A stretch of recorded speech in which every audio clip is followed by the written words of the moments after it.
We are live. Thank you, Ace. Jeez, it's unbelievable. Well, the way I was treated yesterday after I did it. I thought I wouldn't ever. You don't want to take a second try? Hey, it's the Bob and Tom Show. How the hell are you? Good. So I'm not even going to try to time it with the singers. We're the Bob and Tom Show. Oh, yes, we are. We're the Bob and Tom Show. Wow. Hit it. Timed it perfectly, I think. That was nice. I'll take it. It's Friday, what is it, July 18th? It's June. It's June 12th. 2020. You got the year down. It's easy to remember because it's the same thing twice. Yeah. Got that going for it. This is the Bob and Tom Show. It is the 12th of June, 2020. It's Friday, so we began with our, on occasion, traditional Beer run? I love that song. Todd Snyder recorded right here in the Bob and Tom studios. And I always recommend Todd if you ever get a chance to see him. He's great. And let's see, where are we? We're right here. Who's here with us? Well, I look around the room. He is Ace Cosby wearing a very dark shirt. I can't see what it says. Black. Says nothing. Nothing. How about the cap? It's The cap is also An NBA hat. Oh, an NBA cap. It's black on black. Okay. NBA season returns soon. Okay, good. It's about time. I'm very excited about that. We have Ace Cosby, of course. He's not just sitting in any chair. No, that's the OmahaSteaks.com. The only gift you'll ever want to have for Father's Day chair from Ace with the joke. We could someone edit some of this stuff? Have you already had about 10 cups of coffee? You know, I had a real tough time sleeping last night. Oh, boy. I have actually already taken a break. That's how long I've been here. Took a little nap this morning in the building. Took a nap here? Yeah, I was really tired. But I've got my iced tea, my 2 different kinds of coffee, ready to go. All right. Anybody else here? Oh, yes, I look around the room. Chick's not here. He's sitting in for Chick is Willy Griswold, comedian from Chicago. Happens to be my son. Morning. There may be some unfortunate stories about me coming out today. Oh, good. We're speaking of... Did you have a bad day yesterday? Willie was a No, I had a observer? great day yesterday. Oh, okay. And a great night, too. Took the girls swimming? The girls went swimming. We did delicious ribs. Oh, and very chicken nice. barbecue last night. Awesome. Ribs. Yeah. Oh, it's the season. If you're not doing steak and ribs and chicken, what's wrong with you? Yeah. I'm a vegetarian. Well, then, thank you. That means more meat for me. Where were we? Didn't get a lot of sleep, did you? Having fights with people that don't even exist. Eating vegetables. Hey, we're having a vegetarian barbecue. Oh, really? That sounds great. Let's see. Now, there's Josh. I can see him. Yesterday, we attacked the colors of the orangeinsoles.com sidekick chair. It's just because the orange in that is just glowing. It's bright, yeah. But It's a gaming chair. it's a heck of a chair. And I say, with those Omaha steaks, go ahead and throw in some orange insoles for old Dad, too. He would appreciate that. Well, that's good. Oh. Yeah. You don't grill those, No. No, you certainly don't. just to clarify. Don't want to get that letter. Filet of insole. The steaks were great, but the orange insole was a little chewy. Christy Lee is through the glass. Hi, everybody. In the Navy Federal Credit Union newsroom. And then through the magic of camera work and television, we have Pat Godwin. Hello. It's weird because the screen that he's on is where he normally sits. Yeah. Yeah, it's funny. And so I think they've kind of adjusted it now so it's just exactly life size. Yeah. Sort of. There was a period of time where it was a little too big and it was somewhat disconcerting. Didn't look good. Kind of threw you. Giant Pat Godwin. And I can tell by your shaking knees and arms that you also are caffeinated. You gave me some. It's delicious. See, I gave you the good stuff. It's got the drugs in it. Woo! That's the caffeinated stuff. But thank you very much for joining us. We have a lot to get to today. Judd Apatow is scheduled to be our guest, the film director, the former comedian, writer. Right on. King of Staten Island coming out, right? Yeah, the Pete Davidson movie coming out today on streaming. Yeah, Pete was on CBS Sunday Morning last week. Was it last weekend or 2 weekends ago Okay. talking about it? Yeah. Yeah, originally meant for a theatrical release, of course. It'll be interesting to see what happens to movies. I think they were on the way to this anyway. Kind of, yeah. To being released on the various streaming things. There's so many of them now, I can't even remember what's what. There's a new HBO. Right, yeah. There's you can pick almost any word, and it's actually a streaming service. Hey, Pencil Number 2 Network, okay. Oh, they have good stuff, okay. programming, All yeah. right. Good stuff has been- And the authority on all this is Chick. Yeah. He subscribes to them all. He has everyone, and he knows what they are. And yesterday we were talking about something that's on Epix. Yeah. Mm-hmm. EPIX, and That's a cable channel. right? And that's the new Laurel Canyon documentary about Joni Mitchell. And we got a really nice letter, windbag letter, in an attempt to correct us on the show. Oh. But Pat and I had worked on a parody song about Joni Mitchell and the great singer and songwriter who is from Laurel Canyon. Right. At least that's where her career kind of blossomed. Right. Sure. And it was a parody of the song Both Sides Now. Right. Her first kind of big. The guy went, "Dear dumbass, that's a Judy Collins song." Well, it was written by Joni Mitchell and covered by Judy Collins. So I'll dumbass you right back, sir. I'll dumbass. You stuck it to him. We love being corrected, especially when we're right. So if you want to correct us, it's Bob and Tom at bobandtom.com. The Junior Windbag Society T-shirts are in the works. Okay. In the meantime, all the Bob and Tom stuff at the Bob and Tom store, we're selling it, and then we're giving all the money to Feeding America, a charity that is trying to help people who in this rather unusual situation. A lot of folks are not getting the proper food, et cetera, et cetera. So we're trying to help out and doing a little drop of the bucket there. Now, once again, Willy Griswold sitting in for the Chickster. Chick should be back next week. Not sure which day. All right. We'll look forward to seeing him. He's doing fine. And you want to give me the teaser, Christine? Anything interesting going on in the news? Oh, we have glory holes in the news today. Is that? Yeah. Just if I could interrupt. The glory hole story is everywhere, and it's a legit news story from the city of New York. Mm-hmm. In essence, the city of New York is suggesting that perhaps a glory hole is the way to go for safe sexual encounters. Why do we just... That's not a tease. Well, that's a tease. It's the whole story. They want people to go seek out glory holes? Well, it's a little more nuanced. It's like a treasure map of all the glory holes across the city. No way that's safe. That's not exactly what they're talking about. All right. There's a little more to it if you want to split hairs. Well, I'd rather get too close to split hairs than have my wiener split when I put it through some weird hole. You hear that urban legend about the glory hole where the lady has the hat pin? Yes. That's a classic. Yep. That was actually told to me by that story was told to me by the dean of the college I went to. Was he trying to teach you a lesson? No, he even believed it. Which tells you something. Yeah. It was the story, I can't really tell the story, but it involves, if you know what a glory hole's for, it was an old lady on the toilet. And That's right. What happens at a glory hole happened to her, and she grabbed it, took her a hat pin, stuck it there, and called the cops. Oh. That story scared more men than Fatal Attraction. Yeah. Yeah. Oh, wow. Just the hat pin thing is the part that really hurts. Because at first the guy's thinking, all right, she's into this. Yeah. That's a good grip.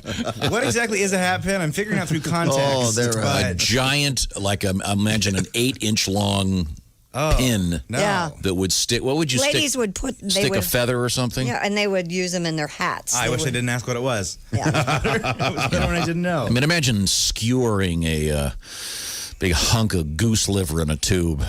Yeah. Is that? Did she go through it or did she go in long ways? Well, long ways it would have come right out. No, you got to... Come right out. Go in there like a headphone jack. No, you got to go... You got to go sideways like a molly bolt. Now the guy's got a flute. Well, now he can't pull it back out. Or you kind of stick and then go around and stick like you're knitting. You get in a pattern. That's just torture. Now you're playing with it. Yeah, you're right. Okay. All right. I want to say hello to the 4 people that understand what we're talking about. Also, coming up, we have 85 miles an hour in a Jeep. Not much. Not a big deal unless you're 12. And we reviewed the porn actor running for office, if you didn't hear that story. I saw a picture of this guy. It turns out he's a gay porn actor, but he's running for office in a place called Wilton Manors, Florida. Yeah. So, hey, why not? We could probably use some more dicks in politics. He's a porn actor, Yes. really. Never mind. Also coming up today, boy, I'll tell you, the drive-in business is really getting a kick in the butt. We have another big drive-in concert announcement. Hey, these are cool. Yeah. A good friend of the show, Bert Kreischer, Right. is doing Charlotte, North Carolina, Indy, Tulsa, and Fort Collins, Colorado, doing comedy shows at drive-ins.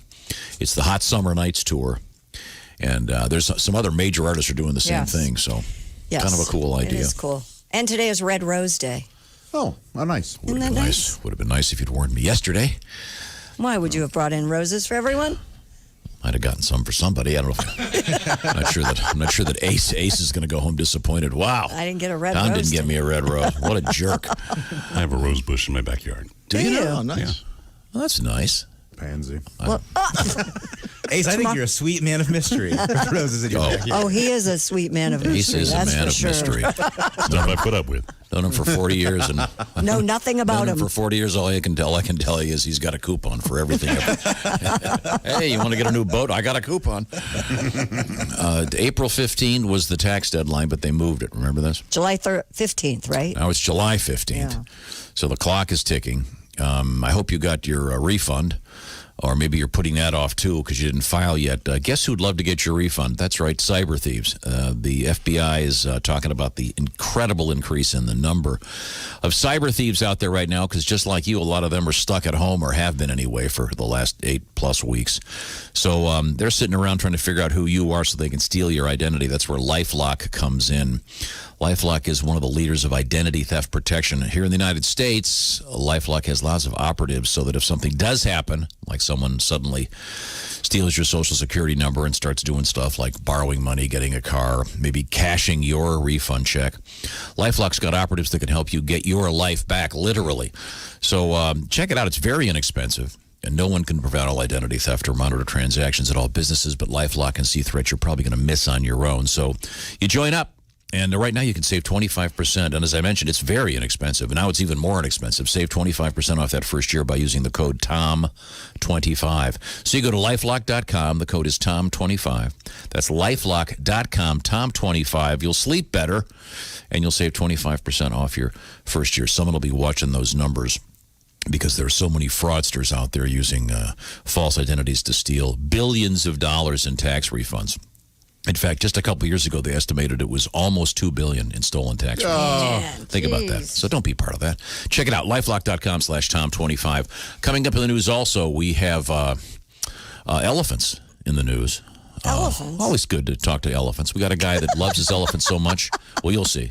And then we have an update. Remember the story about the guy that claimed his boss's flatulence was bullying? Yes. And he filed Yeah. he filed a $1 million lawsuit. Right. Yep. The results are in. Okay. And we have a song about it even. This is the Bob and Tom Show.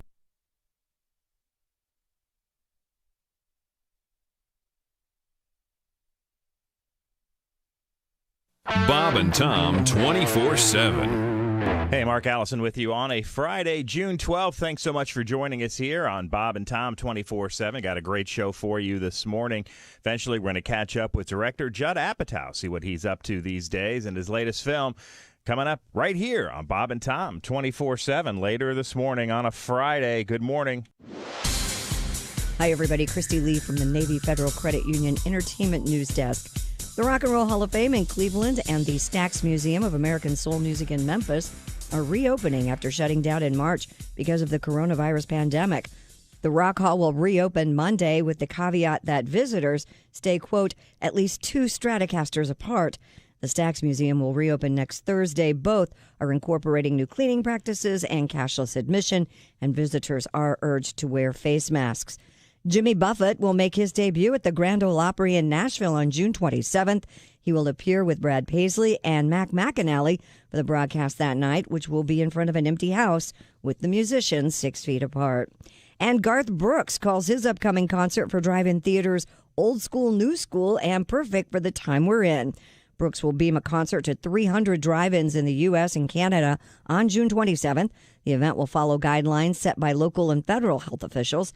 Admission, $100 per car or truck. And that's your entertainment news. I'm Christy Lee. More of the Bob and Tom shows coming up. Ladies and gentlemen, Bob and Tom. This is Dick Hitchwater sitting in for Pickles Dillhofer. And this is some other news. AARP Magazine has put together a playlist of songs of hope and happiness for old people. Not sure if you're still able to find these on cassette, but you can pop them into your Walkman and bust a move. Just be careful not to bust a hip. Who's writing for you? Right there. Teleprompter. Bob and Tom in the morning and highlights all day long. The Bob and Tom Show, weekday mornings at 6 a.m. Eastern on Bob and Tom 24/7. Hi, man, this is Donnie Baker. You're listening to Bob and Tom 24/7.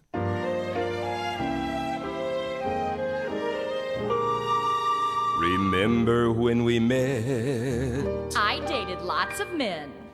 A night we won't forget. I drank a lot back then. Soon we fell in love. I wouldn't go that far. Under stars above. We did it in your car. Our passion filled the night. I can't believe my luck. The future's looking bright. You knocked me up, you schmuck. I love you. I'm pregnant. We're having a baby. Look at you now. It's 5 in the morning, and I'm blowing chow.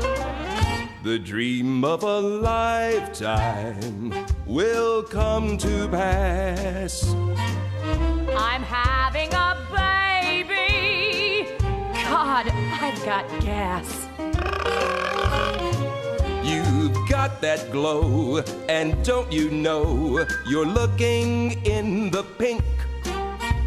I only pray that some sweet day these hemorrhoids will shrink. We're having a baby. I'm a happy bloke. I'm having a baby, 'cause your condom broke. Your figure is divine. My ankles are swelling. I'm so glad you're mine. Are those pickles I'm smelling? You're beautiful, my dear. Can I have your desserts? I long to have you near. Oh, God, my nipples hurt. You thrill me with your charms. I hope dirty diapers thrill you. I want you in my arms. Touch my bosoms and I'll kill you. I love you. I'm pregnant. We're having a baby. We?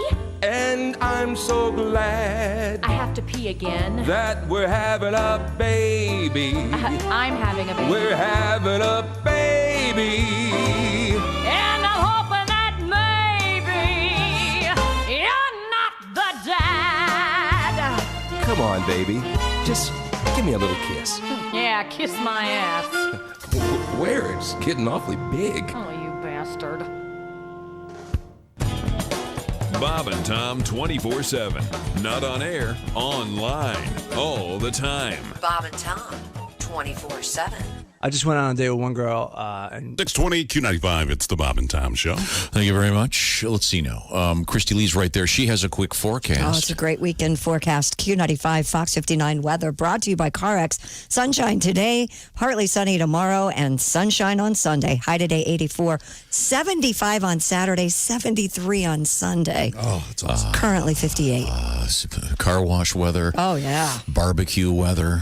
We're going to have a great time. Swimming pool weather. That's right. That's right. Go in the pool. Just stay over there. Okay, good. We're fine. Welcome back to the Bob and Tom Show. Happy to be here. With Josh's help, we determined it was July of 2020. Then we double-checked. Today's June 12th. Okay, yes. All right. You got that down? Yeah, I wrote it down. Why do you have July in your head? Is that when your fishing trip is? Oh, you know what? I will be fishing in July, yeah. Okay. When? Not specified exactly. Oh. Okay, now, Josh, you and your 3 brothers are going to go fishing, is that correct? Yeah. Mm-hmm. How big is the boat? We have 2 boats. Oh, okay. God. Yeah. Here we go. Tom, aren't you taking your girls fishing soon? I am taking. Did you see my son Willy is here with us sitting in for Chick? Yeah, did you see the fishing rods in the garage? No, I did not. Yeah, we're going to go fishing. I think this weekend is. That's going to be a disaster. I All the ER now. Yeah, I know. I have found out where the fishing spot is, what kind of bait to use. I'm very excited. Welcome back to the Bob and Tom program. Let's see who's who here. There's Ace Cosby sitting over there. He's our engineer. Pat Godwin's over there. Willie's sitting there. Josh, and then Christy Lee, of course, at the Navy Federal Credit Union news desk, is behind the glass. Mm-hmm. Now, coming up, we're going to talk with Judd Apatow, the film director and former stand-up comedian. Interesting guy. His mom, I guess, ran a comedy club, and when he was a kid, he'd go there all the time, and then He started interviewing comedians when he was in high school. Yeah. And I've heard a couple of the tapes. They're great. I've heard the high school era Judd Apatow interviewing Jerry Seinfeld. Yeah, that's great. Leno's Gary great. Shandling's great. Yeah. Yeah, and then he ended up working with Gary Shandling, and he did the amazing documentary, the 2-part documentary on Gary. So, Yeah. But he is the director. I assume he's the director of this Pete Davidson movie. Yeah. Did he put together that Gary Shandling book too? I think they went hand in hand. I got that for you, Dad, and you've never read it. I still have it, the Gary Shandling book. Well, that's why I haven't read it, since you got it from me and you haven't given it to me. No, I gave it to you. You didn't want to have it. I gave it to you in Vail, and we were in Colorado. And Oh, yeah, that's because I didn't want to have to haul it home. You didn't take haul it home. Okay, Haul a book home. Yeah. This is family issues. I'm so sorry. I'm so sorry to hear this. I have no memory of that. I must have been busy that day. Where were You're we? busy every day. Okay. Willie, have you ever seen your dad relax? Oh my gosh. No, maybe a couple times. Maybe Really? Maybe for 10 minutes max, and then he gets a phone call and it's snapped back into it. You haven't come home and he's sitting in his recliner watching TV? I don't ever Never. I have never seen him relax in the city that we are in currently. Okay. If we go to a place where there's a mountain or a beach, he can get a little bit relaxed. All right. Yeah. He's a worker. That's what he does to stay going.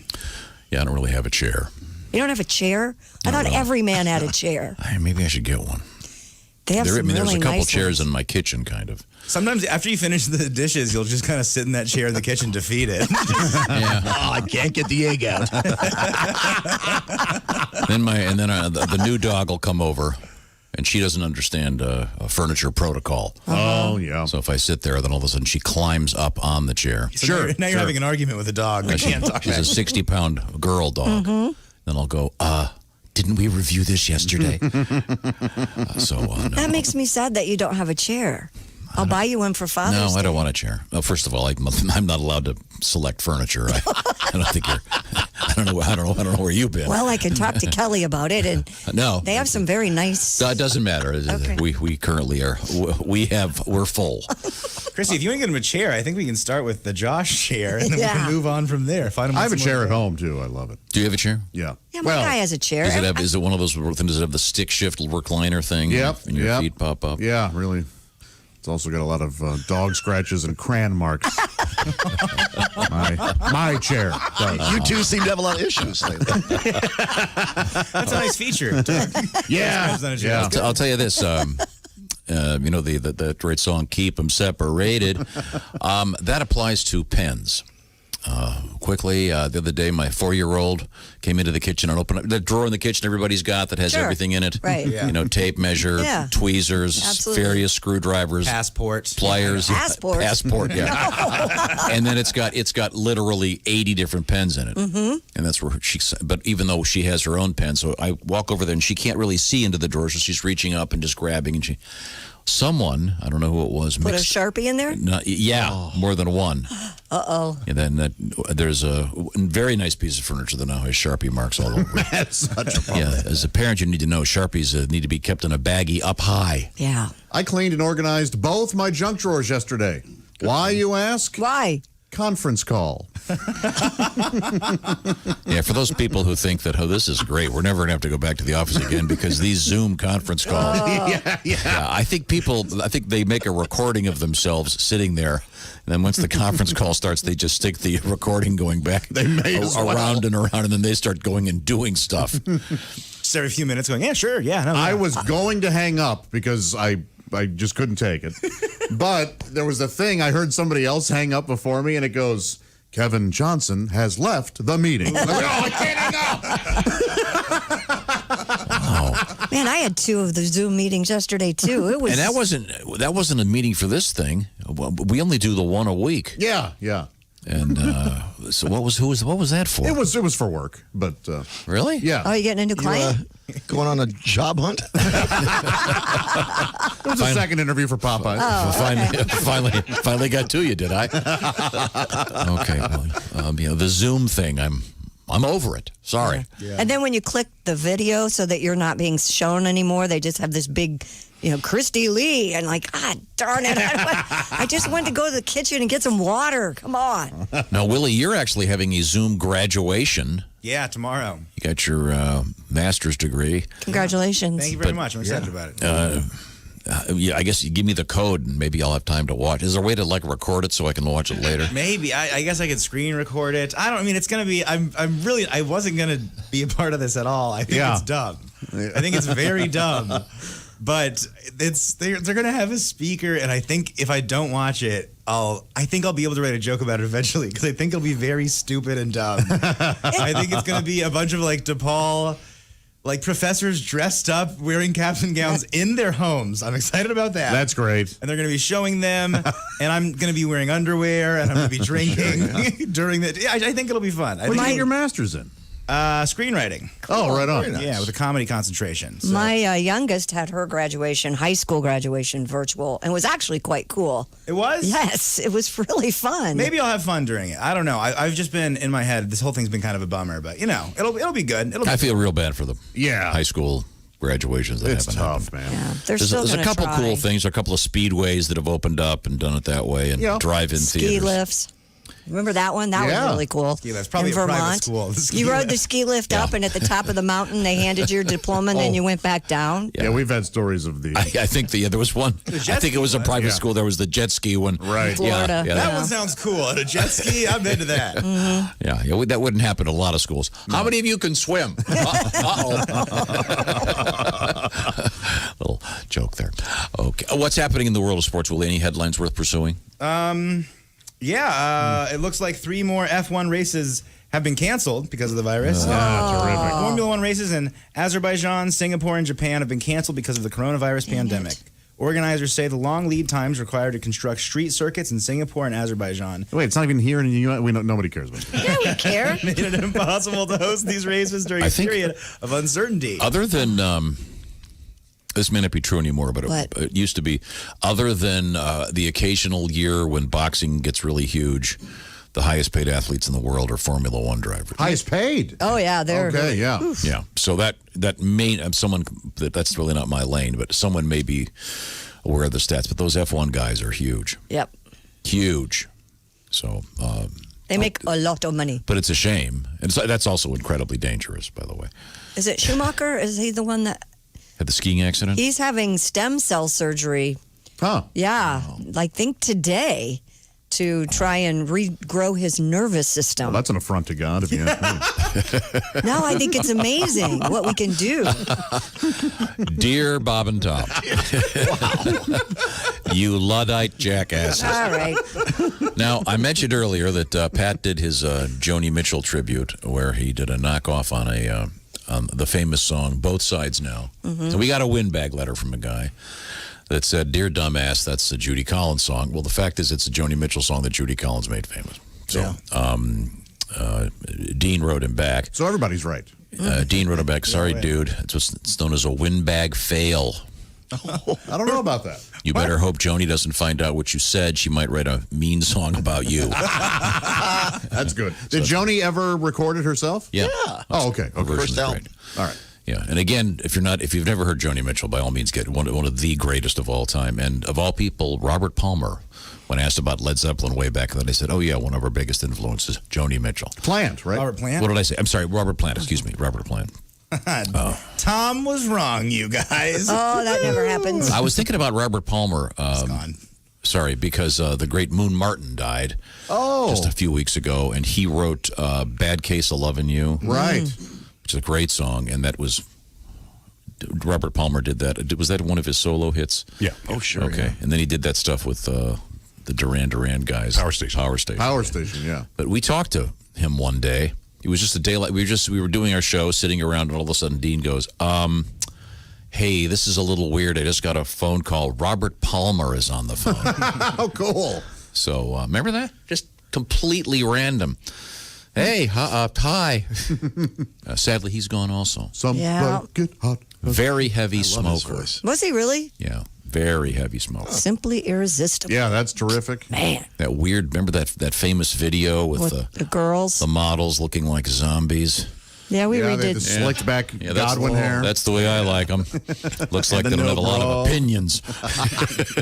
We recreated that, if you'll recall. Oh, no I have kidding. the photograph of Pat and I dressed like that. Not that Pat, another Pat. Well, I don't remember that. There we go. There's a lot you don't remember, Pat. Be quiet. And you're better off that way, I think. Hey, Pat, you got the keyboard there, right? I know your guitar's My guitar, string broke. Guitar has an issue. I was thinking maybe we do a little keyboard stuff right now. Do you have any- Maybe how about one of your Sinatra tributes? Well, Frank was a huge fan of birds. I don't know if you know that. That was his hobby. Sure. Was, Ornithology? He had an aviary in Palm Springs. And this is the first draft of My Way. I don't know if you've heard this version. Here we go. Egrets. I've had a few. And a cockatoo who needed attention. I put them in a doobie zoo, but they didn't like that form of detention.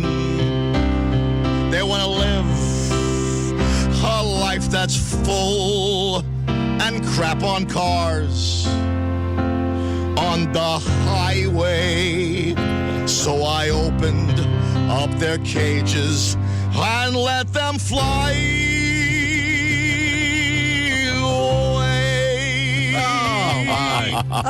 Chairman, thank you. Thank you, Josh. Wow. That is a show-off vocal at the end, man. Sure. You can actually hit that note. I love that. That is really something. Yeah, nails it. I have a theory about Frank Sinatra. What's your What's theory? that? Well, have you ever been in Greater New York? Virtually any Italian restaurant you walk into, there's a picture of Mr. Sinatra there with the owner. Oh, sure. I mean, they're obviously mostly in black and white, actually. Yeah. It's been a while. But if you go into his house at Palm Springs, pictures of every Italian restaurant owner with Frank Sinatra. Isn't that wild? Right there, He right, wanted, right there in the foyer. So, kind of cool. I was not expecting hey, that. give me a double of that. Thank you very much.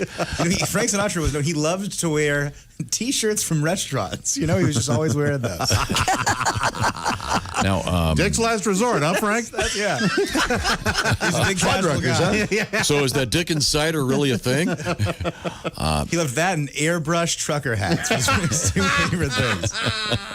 Now, Christy does a little duet with Pat. It's sort of a holiday thing. Willie, you probably haven't seen this. Pat, do you feel like doing this? Yeah, we did a version of Baby It's Cold Outside years ago. It didn't really take off like Dean Martin's. It's kind of controversial, Yeah. that song now. They think that maybe this man is plying this woman with alcohol. Right. There's kind of a non-consensuality aspect of it. Very unfortunate, but typical of the BS that is our culture these days. What's your version, Frank? Christy, could you start us off, please? Sure. I really can't stay. You're staying. And there you go, ladies and gentlemen. the Frank Sinatra present. go. Little of him. So, I'm sorry, where were we in sports? So the F1 races canceled. Yeah, they're gone. NHL news. NHL players aren't all in a rush to return to team practice facilities. They've been able to skate and work out there since Monday. The league and players union on Thursday agreed to a July 10th start for training camps if they can agree to resume this season. But the uncertainty over the agreement has some players unsure when they'll return to their home cities. The current stage of workouts is voluntary, and players are dealing with quarantine regulations in the U.S. and Canada. I'm the only one, literally the only one listening to this who cares. I'm sorry, I was just... Well, you're the only one listening. Yeah, you're right. Yeah, I was over here. I was over here looking for this song. Remember? Yeah. Have you ever heard this one? Oh, yeah. Oh, yes. What's this? Addicted Robert to Palmer. Love. Robert Palmer. We're back to Rob. I was talking about the NHL. You're back at Robert damn Palmer. Willie, welcome to the show. Now you know what it's like. Well, they wouldn't get away with an intro this long these days, would they? Not you. I wouldn't. Hey, Didn't stop you from playing the intro. hey, Robert, can you get the song going here? Great intro. What's wrong with you? Sets up the mood. You're so impatient. It's up the mood. I got grown sideburns. Foreplay, Makes baby. me want to work out. Makes me want to pump some iron. Yeah. He still hasn't started. No, it's the way music used to be. Yeah. People had patience. Yes. He had a lot of drinks Attention before the span. song Is started. this a drum sub? I'm going to get a beer.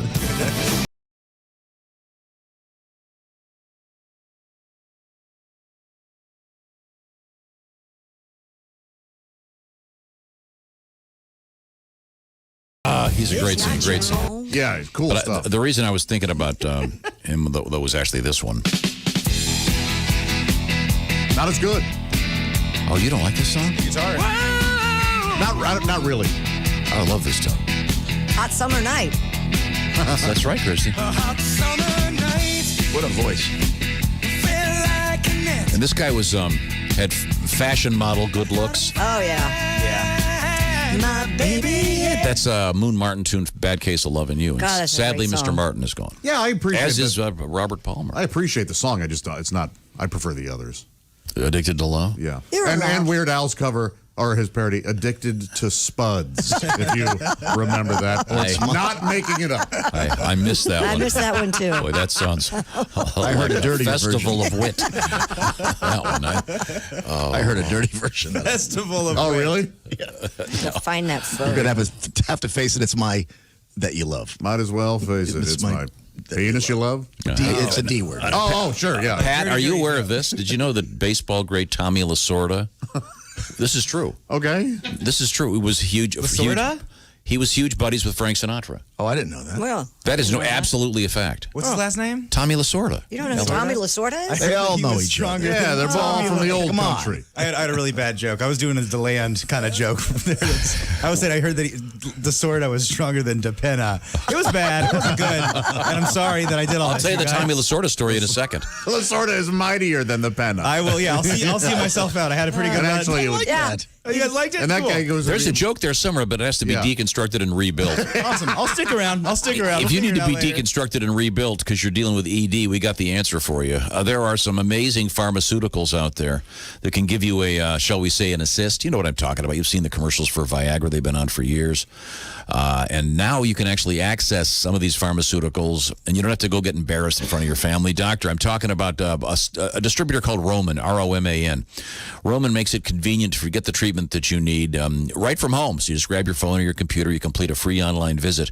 What you do is you go to getroman.com/wood. So you type it up, Getroman, getroman.com/wood. You will hear back from a U.S. licensed physician within 24 hours. That doctor may determine that, hey, we got a treatment that might work for you. Let's check this out. That'll be followed up with free 2-day shipping.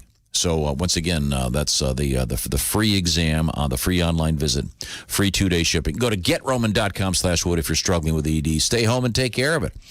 Get part of your life back. GetRoman.com/wood. Free online visit. Free 2-day shipping. GetRoman.com/wood. Tell them the Bob and Tom Show sent you. Coming up, an incredibly interesting story about Tommy Lasorda. One of the greats of all time. We even have the audio of Tommy Lasorda being inducted into the Hall of Fame. Yeah. Oh, yeah. Also, we have interesting stuff, including drive-in theaters being invaded by cool concerts and stuff. This is the Bob and Tom Show. Keep us with you at all times. Get the Bob and Tom. Joining us in the studio this morning, comedian Paul Gilmartin from Los Angeles, California. How are things in L.A.? Good. Not to get graphic or anything, but I've been having a problem with being bound up. Oh, really? Lately, so I had to go see the doctor for that, and that they had to get the sigmoidoscopy. Sigmoidoscope. The old sigmoidoscope. Where they put the little camera. Little, there. yeah. Little. And I think I've been in L.A. too long because I want to direct it myself. We just don't really have the same vision for my colon. And I did smoke pot with my parents, actually. It was a few years back, but my parents had been nagging me for a long time. Get some pot and we'll smoke pot with you. Get some pot, we'll smoke pot with you. So finally, my dad comes up to me and says, "Paul, your mother and I had a little meeting. We decided we're going to try marijuana. Perhaps you could rustle some up for us." Okay, Puff Daddy. So I had a friend of mine bring a joint over, but I didn't tell him my parents were going to smoke. I thought I'd surprise my friend. Good idea. Nice guy. Can you do it? If you could do Sure, it? I guess. So I had him come over, and real kiss ass too. He's talking to my mom. That's a lovely house coat, Mrs. Gilmartin. I'm standing right behind him. Hey, Greg, you got that joint? So look on his face, just looking at me like, "What the hell are you doing, man? Come on, you said you had some good weed on the phone. Fire up a fatty." Oh, your son, Paul, he's such a kidder. What is this, some kind of FBI trap? What the hell are you doing? It was fun for about 2 minutes until until I realize that I'm high, and now I'm stuck with my parents for the next 4 hours. Getting high doesn't make your parents any different. They're the same people they were before. Right. My mom's still talking 100 miles an hour. I'm dry. Why is my mouth so dry? My hair feels fruity. Get me some juice. Dad's all just furrowed brow sitting on the couch thinking about his checkbook. Oh, my God, we've lost everything. Dad, carry the one. Carry the one. Oh, we're doing all right. Where can I get more of this marijuana? We're making money. Watching my friend hand the joint to my mom was priceless. It was like watching, like handing a nun a dildo. Are you sure? Okay. All right. There's the switch, sister. In Singapore and Azerbaijan made it impossible to host those races. The Japanese Grand Prix in October canceled because of ongoing travel restrictions. F1 had already announced a revamped schedule that confirmed the first 8 races of the 2020 season. It is planning to have from 15 to 18 races in total once things do restart. The PGA Tour has made a quiet return into action after being disrupted for months. There was a moment of silence at the Charles Schwab Challenge at Colonial in Fort Worth Thursday in honor of George Floyd. Commissioner Jay Monahan stood on the first tee and spoke about hopes of ending racial injustice on the course. Where there were no fans, the first-round leaders were Justin Rose and Harold Varner III. That's a quick look at your sports update. More of the Bob and Tom Show coming up. Ladies and gentlemen, Bob and Tom. We have to explain to my son Willie, who's here today sitting in for Chick McGee, Hey. that this is these aren't really jokes, Willie. These are cultural observations. Go ahead, Ace. As you said, semi-quarantine restaurants are opening up again. Yeah. I was at this cool one the other day. It's called Karma. At Karma, they don't have a menu. Get what you deserve. That's funny. I enjoyed that very much. Bob and Tom in the morning and highlights all day long. The Bob and Tom Show, weekday mornings at 6 a.m. Eastern on Bob and Tom 24/7. This is Bob and Tom 24/7. Rob Haney is our guest. Now, Rob, are you... Well, I was... I am, as you might know, I try to be clean, and this is... I feel I might be going over the border with this, but hearing... Do you guys get CNBC here on your cable package? Yeah. What's the show that's always about sex? It's only Real Personal with Bob Berkowitz. Real Personal. Well, then back me up if you saw this. The night they had Dr. Ruth Westheimer on as a guest, and this is all true. I don't know how I'm going to clean this up. This guy calls in to ask Dr. Ruth for advice. And he said that he had been dating this girl, but he broke up with her because she had, and this is the hard part, she had extreme odor. All right. That's what the man said. I'm sorry, but that's what he... And anyways, he said that since they had broken up, they had remained close friends. And she had dated 2 other guys, and those relationships broke off kind of suddenly. He thought maybe it was the same reason. Should I tell her? And as God is my witness, this was Dr. Ruth's advice. She said, send the girl some flowers. And on one side of the card, write a little poem, something positive, something upbeat. Which, to me, that's terrible advice. I mean, I can't imagine, can you imagine that poor guy trying to write that poem? No. Roses are red, violets are blue. You're real sweet, but you're woo. I've went over the line, haven't I? So that's not me. That's offensive, isn't it, Paul? You're a classy guy, and that is offensive stuff. Are we back on the air? We are now. I apologize. Did that have to be clipped? I apologize. Yes. I apologize to you ladies. That's right.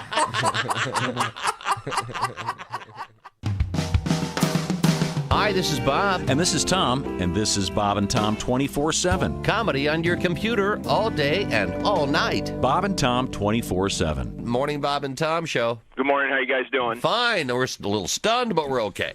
I got one for you. I was telling him when I was in a service in Germany, I hooked up with another service member, and she said, choke me, you dirty bastard, I'm going to go like a freight train. Wait a minute, hold on. Write that down, chick. Choke me, you dirty bastard. I'm going to go like a freight train. All right, I like the looks of that. Yes, I like that very much. Oh, my. Yeah, she was kind of weird. She used to like me to choke her. 646 Q95. It's the Bob and Tom Show. How was that? Wasn't that nice? That was nice. What time was it again, Ace? 646. Okay, I wasn't listening. I was just, Christy has a quick forecast. Q95. Fox 59 weather, plenty of sunshine for the weekend. Our high today will be 84. Saturday's high 75. Sunday's high 73. We're at 59 degrees now. What a great forecast. I know. It's going to be such a great weekend. Yeah, that is Enjoy great. it. Thank you very much, Christy Lee. Let's get back to the action, shall we? Welcome back to the Bob and Tom Show. Let's see now. This is Tom speaking. I got that right. Ace Cosby is our engineer. You'll find him at the omahasteaks.com Ace Cosby Joke of the Day desk. Coming up, of course, the Ace Cosby Joke of the Day. Pat Godwin's over there in the other building. We got him linked in with a camera. It's good to see you, Pat. See you. My son Willie is sitting in for Chick McGee today. Everyone call me Wilbur. God is my witness. I thought that was your real name. No, that's just a joke. I didn't know it was William. I swear I didn't. No, Willie is a stand-up comedian and is getting his master's degree awarded tomorrow. Congratulations. Waste money. Doctor. Look where you landed, right here. I had the choice of paying Willie's tuition or giving Josh a raise. You definitely made the right choice. It's the crazycockwine.com sports desk being manned by Willie. The orangebarrels.com sidekick chair, of course, being sat in by Josh. Hi. We are the home of the track phone hotline. It'll ring with Donnie Baker coming up in about half an hour, I've got a feeling. Right now, I was telling you about Tommy Lasorda, the baseball great. You were. Yes. He and Frank Sinatra. Well, Pat was talking about Frank Sinatra. Yeah. Mm-hmm. And I can't believe. Well, you know who Tommy Lasorda was, right? I have no idea who Tommy Lasorda is. Oh, boy. Long-time coach. Yeah, famous for his Baseball. but famous Dodgers, for his language, for just cursing. Yeah. There's a great clip of Lasorda on the mound. And I don't know how was he mic'd for some reason? I have nothing just about baseball. ripping this guy, and there's wonderful stuff on. And there's a lot of curse Also, words. look up him getting hit by a bat. Oh, okay. That's very funny. And he was an old Slim. Remember the Slim Fast ads he did? Oh, yeah. Oh, I thought he was kind of a bad boy, but he did Slim Fast ads? He sure did, yeah. Well, I mean, they'll hire anybody, obviously. But he was friends with Sinatra. In fact, sometimes he would go to the mound just to tell the pitcher, I know Frank Sinatra. I think I would too. That was how big Frank was. Let's see now. This is the famous Tommy Lasorda acceptance speech into the Hall of Fame. The Hall of Fame is eternity, and I thank God for all of it, and I feel that it won't be too long that my mother will be shaking me and saying, God, wake up, Tommy, it's time to go to school. I'm living a dream. Thank you.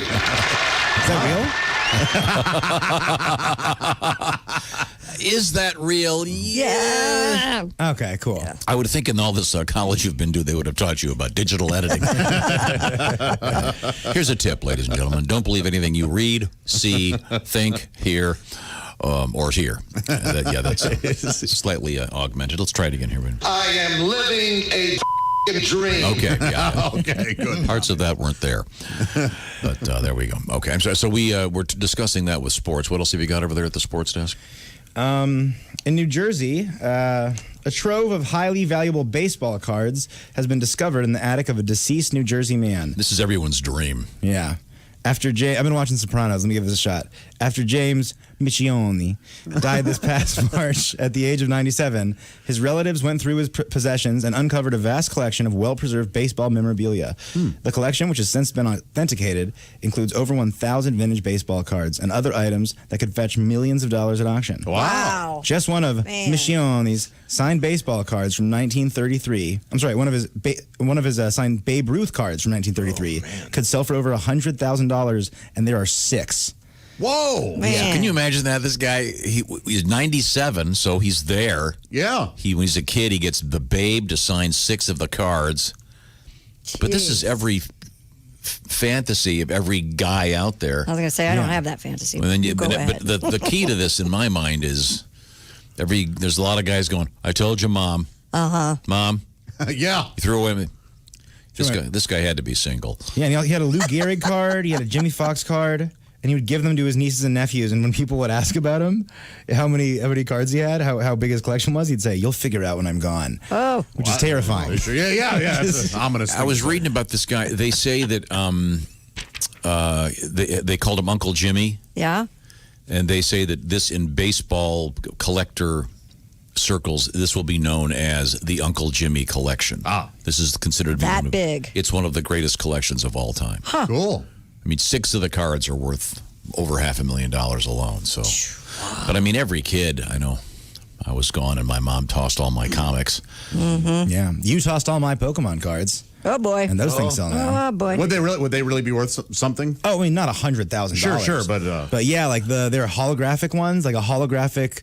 I don't think it's called the first edition, but like a holographic Charizard that'll go for a couple thousand. Whoa! Absolutely. See? I didn't toss them. Uh-oh. I put them in. Remember, we got those notebooks with the plastic things, and I put them in those big. They're probably in Sam's basement. I think we should do some digging. He probably sold them. It's like a treasure hunt. Willie, while you're at the house, get your Kiss bowling ball. Yeah, I Oh, can make yeah. this bowling ball. That's in the garage. Yeah, it's I could still go to. Where do you get a bowling ball cut? Where do you get the a holes bowling alley. at a bowling alley? Do you Okay. want to keep them? Because I was going to sell them. I mean, sell them. If I got into bowling now, I mean, maybe that's what I do. Maybe I'm a bowler, and that's what I do. And I have my Kiss bowling ball, and I go. Because I got you and Sam Kiss bowling balls years and years ago, and you never had them drilled. We could be brothers who bowl together. We There go to the you bowling go. alley, and that could be fun. I've had several listeners email me wanting to buy those because they're in the box. They don't have holes drilled in them. Sell them. Sell them, yeah. Get rid of it. Do you think these boys are really going to start bowling? Get rid of it and get Finn something cool. You know, yeah, do something with it. Get rid of it. Well, okay, well maybe we'll see. I've been thinking about that. Do you want me to get into Kiss bowling? I like this. I like Kiss bowling. It's like not the band, but there's some sort of like every spare you make, you have to kiss, and every Oh, a little smooch bowl. Yeah, Yeah, I like that. I thought it was the band, like it was themed. Like Oh, yeah, of course it is. But you only play in Detroit, in Detroit Rock City. You have to wear really high-heeled shoes. So I got a technical question that a collector can probably I guess answer. platform shoes. What? If you have, this guy has, among other things, 6 signed Babe Ruth cards. Mm-hmm.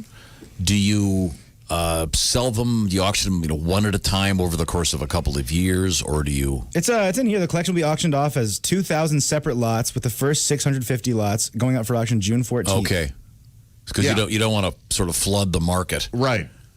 But, this guy when he died went to heaven, and Mom walks up and he goes, "Told you." But what's interesting is why didn't this guy ever sell anything and buy himself a nice boat? I think he wanted his kids and his grandkids to have them. Sound like He this was enjoyed the cards more than the money. the inheritance. Yeah. Or his nephew. But I mean, he had 6 signed Babe Ruth cards. Wouldn't you say, I really like that boat. I can just get rid of one of the Babe Ruth cards. Maybe at one time he had 8. And I can get a really nice sailboat. Good point. And a dock and a cottage to live in. Maybe he didn't get a sailboat. Maybe he's had an alcohol problem. Maybe he just drank it all the way. That's pretty fun. And I forget Like which Babe Ruth. I forget which comedian it was, but we had a guy come through here a few years ago, and his father had died. And his Josh, hilarious. No, and I remember he lived in New Jersey. His father had died, and he was out on the road doing comedy. And his brother went up in the attic and found a bunch of baseball cards, including a couple really really valuable ones, which his brother sold and kept the money. Wow! So it's a off-the-air story he told us. Brothers, aren't they great? We'll be right back. We've got coming up super potent marijuana in the news, drive-in theaters, and a huge result of a famous flatulence news story. This is the Bob and Tom Show. Become a Bob and Tom VIP and get your Bob and Tom fix 24/7. Get all the info in the VIP area at bobandtom.com. This is the Bob and Tom Show.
Bob and Tom 24/7. It's not on air, it's online. Bob and Tom, 24/7. Hey, heading into the weekend on a Friday. Good morning. I'm Mark Allison, Director Judd Apatow on the way. Treat yourself to a VIP membership at bobandtom.com, including full access. You can watch the live 7-camera video stream of the show as it happens. You can even listen to the Bob and Tom Show commercial-free and on demand with our daily podcast when you're a VIP premium service member, and access to the Bob and Tom archives and the complete album library. Check it out now at bobandtom.com/VIP. More of the Bob and Tom Show on the way. Hi, everybody. Christy Lee from the Navy Federal Credit Union News Desk. President Donald Trump says he will pursue an executive order to encourage police departments to meet, quote, the most current professional standards for the use of force. Trump is defending his calls on governors and mayors to aggressively quell violent protests. The president offered few details about the yet-to-be-formalized order during the discussion on race relations and policing before a friendly audience in Dallas yesterday. Asian shares are moderately lower, while New York futures are higher after an overnight rout on Wall Street as investors were scared by reports of rising coronavirus cases in the U.S. The Dow Jones Industrial lost more than 1,800 points, or nearly 7%, in a startling retreat after more than 2 months of robust gains. Fear that a so-called second wave is already coming has punctured bubbling optimism for a quick economic recovery. And scientists are beginning a new study to tell if the blood plasma of COVID-19 survivors might help prevent infection in the first place. Doctors already are using survivor plasma as a treatment for many hospitalized patients, even as research is still underway to tell if it really works. The plasma harbors virus-fighting antibodies. Researchers at Johns Hopkins University are now testing if giving the immune system boost to people newly exposed but not yet sick, like health workers or nursing home residents, could even stave off the illness altogether. And that's your news. I'm Christy Lee. More of the Bob and Tom Show on the way. This is Bob and Tom 24/7. Comedy, guests, Bob and Tom exclusives, and it's here on the internet. Bob and Tom 24/7.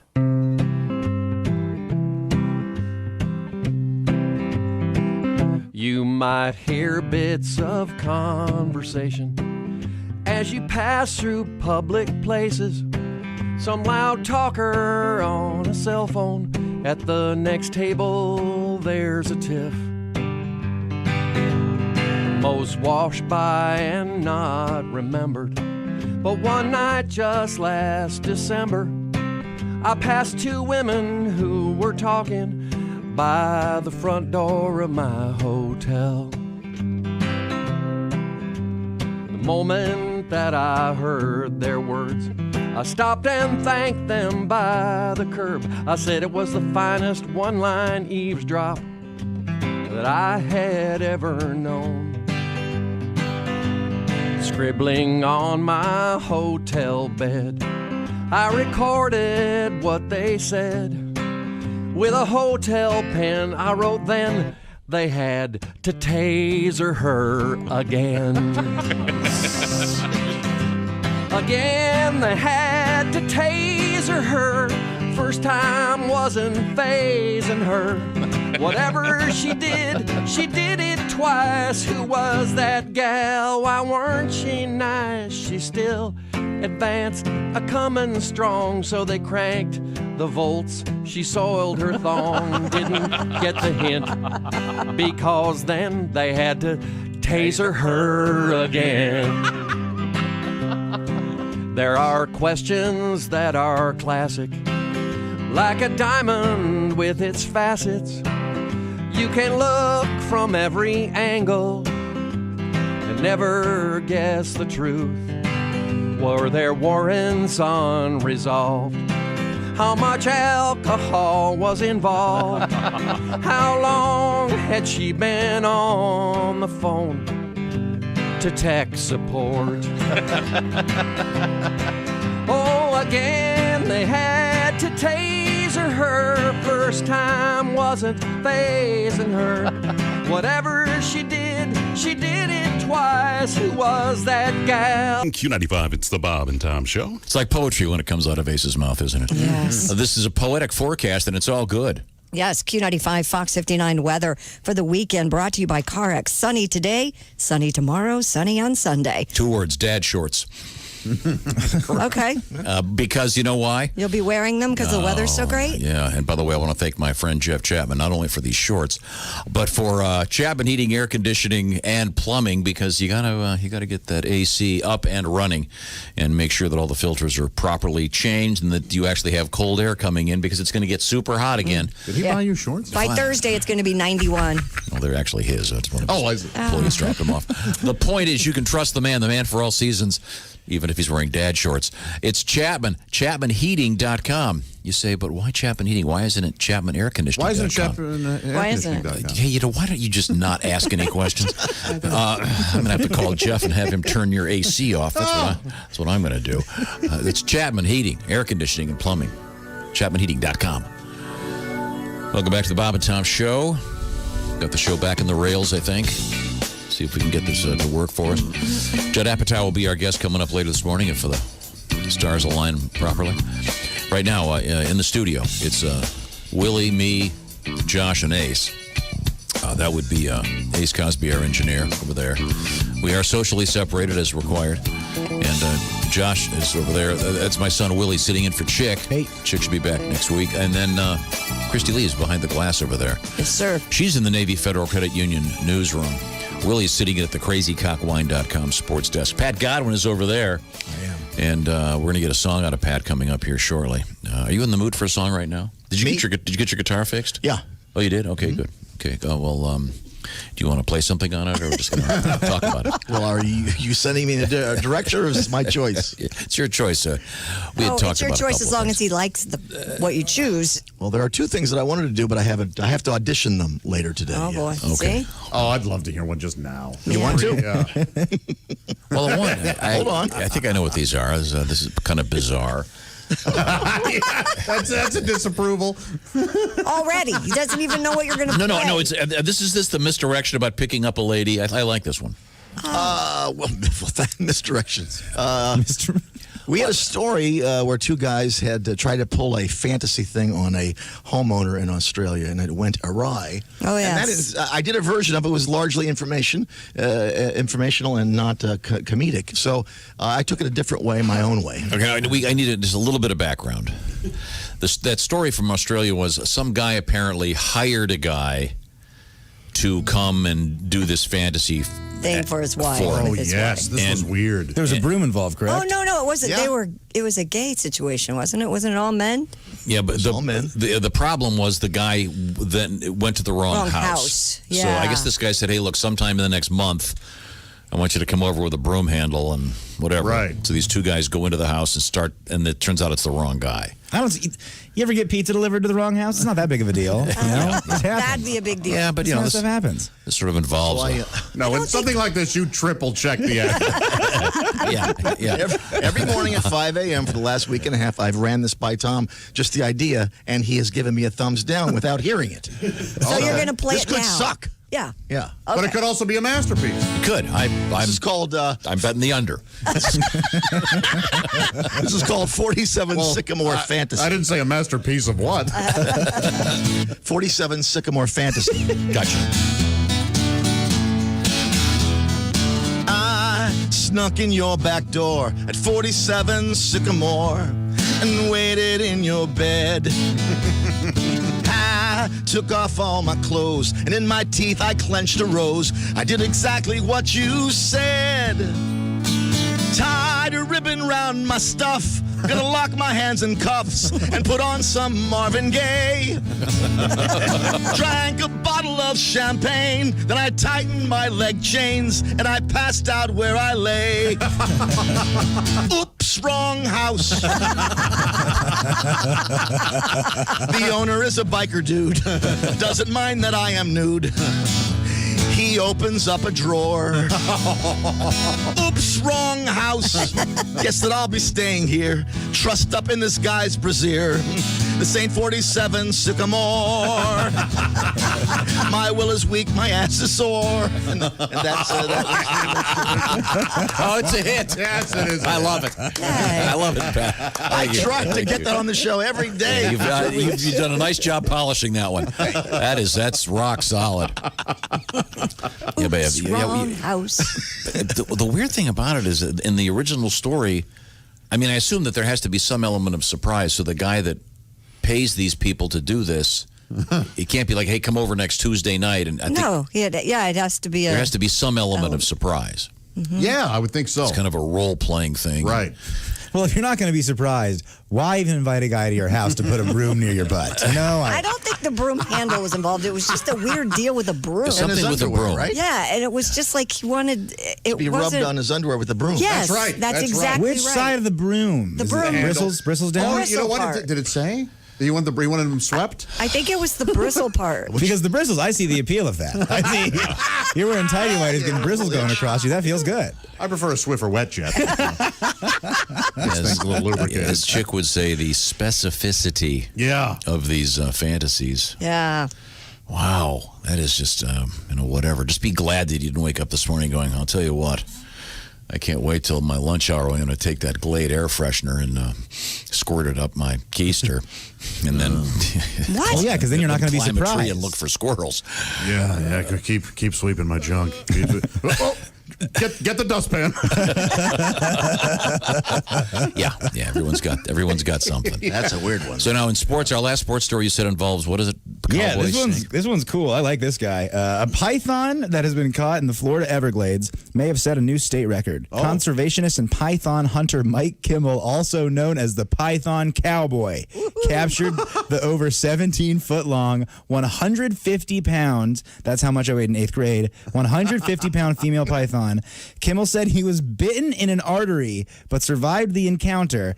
Pythons are invasive and hungry for native wildlife, wreak havoc on the Florida ecosystem. they sure do. And then he said it was a big win for Florida. He got bit in an artery and then said it was a big win for Florida conservation. This guy's my hero. There's a picture of this thing. Yikes. Yeah. The head on this thing is the size of a dog. I doubt you watched that show. What's that show called? Do you know? I've seen it. I forget. Yeah, where they hunt. The Python Cowboy guy? They hunt for pythons. Yeah. Okay, this says, this is an article, and it says that It's on the history channel. they've captured almost 2,000 of these things Yeah. in the course of time, but there are a lot more of them. Oh, yeah. Literally, there's a TV show, and that's all they do is hunt pythons. They sure do. Unbelievable. So, He's the Python Cowboy, and there's the Crocodile Hunter, and there's Joe Exotic. Why do these weird animal guys give themselves weird nicknames? I don't know. Does someone else give them the nickname, or just one day like, no, I'm Python Cowboy now? but you don't want to be, I'm conservationist Phil. No one's going to care. Don't call me Mike Kimmel. Call me the Python. Don't call me Mike anymore. I'm the Python Cowboy. He's the Python Cowboy. It's we'll put a picture of this in the various Bob and Tom social media. This is really scary looking. Yikes! Yeah, that's a. And it was a lady python and had little babies. They found a nest. I bet they burned that. I'm not sure what they did. Let's just leave that to the conservation people, shall we? I think it's Guardians of the Everglades that I'm thinking of on Discovery. We You have, should by the watch way, that, Tom. posted some new photographs of our eagle's nest right near the radio station. Aren't those things ready to fly yet? They're getting they're real close. God. Do you remember when we were kids and you went into the bank or something, you came back in the car and we put a fake snake on your steering wheel and you yelled at us for 30 minutes? That is not funny. That is terrifying. You scared me so much. You should think about this. I've never been so scared. It was Yeah, don't do that. pretty funny story for the radio. I'm now realizing pretty funny story to Sheila. Your dad does not like snakes. You Where did you figured think the that snake out. came from? I have a remote control snake here in the office, and we got Tom with it one morning. He wasn't happy. And again, that was missed raise number 2. Yeah, sure. Big laugh. I hope it was worth tens of thousands of dollars. Wow. Okay. Well, Christy Lee is at her base, her post, the Navy Federal Credit Union news desk. Mm-hmm. Do you have you teased this story yesterday, and I got a request here that fits right into it. Which one? About the chickens. Yeah, the feral chickens. And Stephen King. It was like, in New Zealand. They may have gotten rid of the coronavirus, but New Zealand has another problem on its hands, and that would be feral chickens. Around 30 birds have invaded a town. and I am going to sneeze, and I don't want to say the name. Go at the ahead. same time. Go ahead. Go ahead. You can There's a guy sneeze. with a sneeze fetish so excited right now. What happened? That was it? I stared at a light, so I didn't sneeze. Oh, that makes me sneeze. Does it? Yeah. Oh. Yeah, I Around know. 30 birds have invaded, I'm going to call it Taitarangi, a suburb Wait a of minute. Oh, Auckland. no, stop. Wait a minute. Sure, it's Thai and not Thai. Spell it. It's spelled Titi. Well. Rangi. We all know what that is. You mean it's Titirangi? I didn't want to say it that way, but Titirangi? Yeah. It's either Titirangi or Titirangi. It's got a nice rhythm to it. T-I-T. Here we go. R-A-N. Now we got to hear the damn song, don't we? Like Titicaca? No. Yeah, I'm sure we do. Titirangi, I don't want to be right, huh? Titirangi, a suburb of Auckland, residents are saying chickens are damaging the area, waking them up early in the morning. One resident called the phenomenon like something out of a Stephen King movie. Local officials said efforts are underway to capture the feral chickens. Yeah, open up a KFC. Let's see. Yeah. Problem solved. Yeah, do they taste bad? Are they? Feral chickens? Are feral chickens not very meaty? I don't know. I've never eaten one. Are they? Probably better for you. I don't. You think so? They're free. I'm talking about free range. Yeah. Free range range badasses, though. Yeah. Now, not to be confused with Pharrell chickens. What are Pharrell chickens? They're always happy. That's pretty funny. I hate how much I like that chapter. I wasn't going to let it get to me, and it got me. That's funny. When you start. Coming up, we have a tribute to the chickens, and that's fast. I didn't notice the name of that town was so funny. Yeah, really? Titirangi? Titirangi. New Zealand, Titirangi, eh? Boy, New Zealand, that's a place, huh?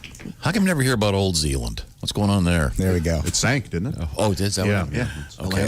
Right now, I want to tell you about Father's Day. It's just around the corner. Week from Sunday. You got plenty. This is the perfect time to get this done. Today, get this done. Yes. You know dads out there, and you know that they're going to probably get some really crappy Father's Day gifts. They're going to get cards. They're going to get rocks painted, best dad in the world.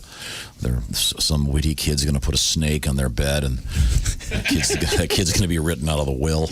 No. What does the dad want? He wants Omaha steaks. Josh, you're the expert. Tell me about it. That's exactly right. Omaha Steaks. They have those perfectly aged, tender steaks ready to ship directly to Old Pop's door. Right now, Omaha Steaks is offering Bob and Tom Show listeners, that's you, access to a variety of amazing packages that are perfect to send your dad for Father's Day. Here's what you do. You go to omahasteaks.com, enter the code BTS into the search bar. You'll see all the great options available, many that include free shipping. And check this out, a free 1-pound package of their perfectly cured, incredibly thick, applewood smoked steak cut bacon. Interview your eggs. They say we want steak cut bacon. Yeah. But don't break this yoke until we have steak cut bacon, mister. They demand it, as should you. Omaha Steaks, they have a variety of Father's Day packages that include world-famous Omaha steaks, naturally aged at least 21 days for tenderness and hand-carved to perfection. Burgers, franks, sausages, perfect for grilling. Premium poultry and pork, cut by Omaha Steaks butchers, individually sealed for freshness and flavor. Oh, man, they have so many tasty, easy-to-make side dishes. One-step family meals you just throw in the pan or the crock pot. They're ready in minutes. Artisan desserts, much, much more. Make Father's Day simple this year and get Dad the gift he really wants. Perfectly aged Omaha steaks. Get free shipping and free steak cut bacon with select packages. Visit omahasteaks.com. Type BTS in the search bar for the best Father's Day gifts today. That's Omaha Steaks. You're going to love them. All right. It's a great barbecue week, and you might want to get some right now. Get that done. When we come back, a little bit of Donnie Baker. This is the Bob and Tom Show.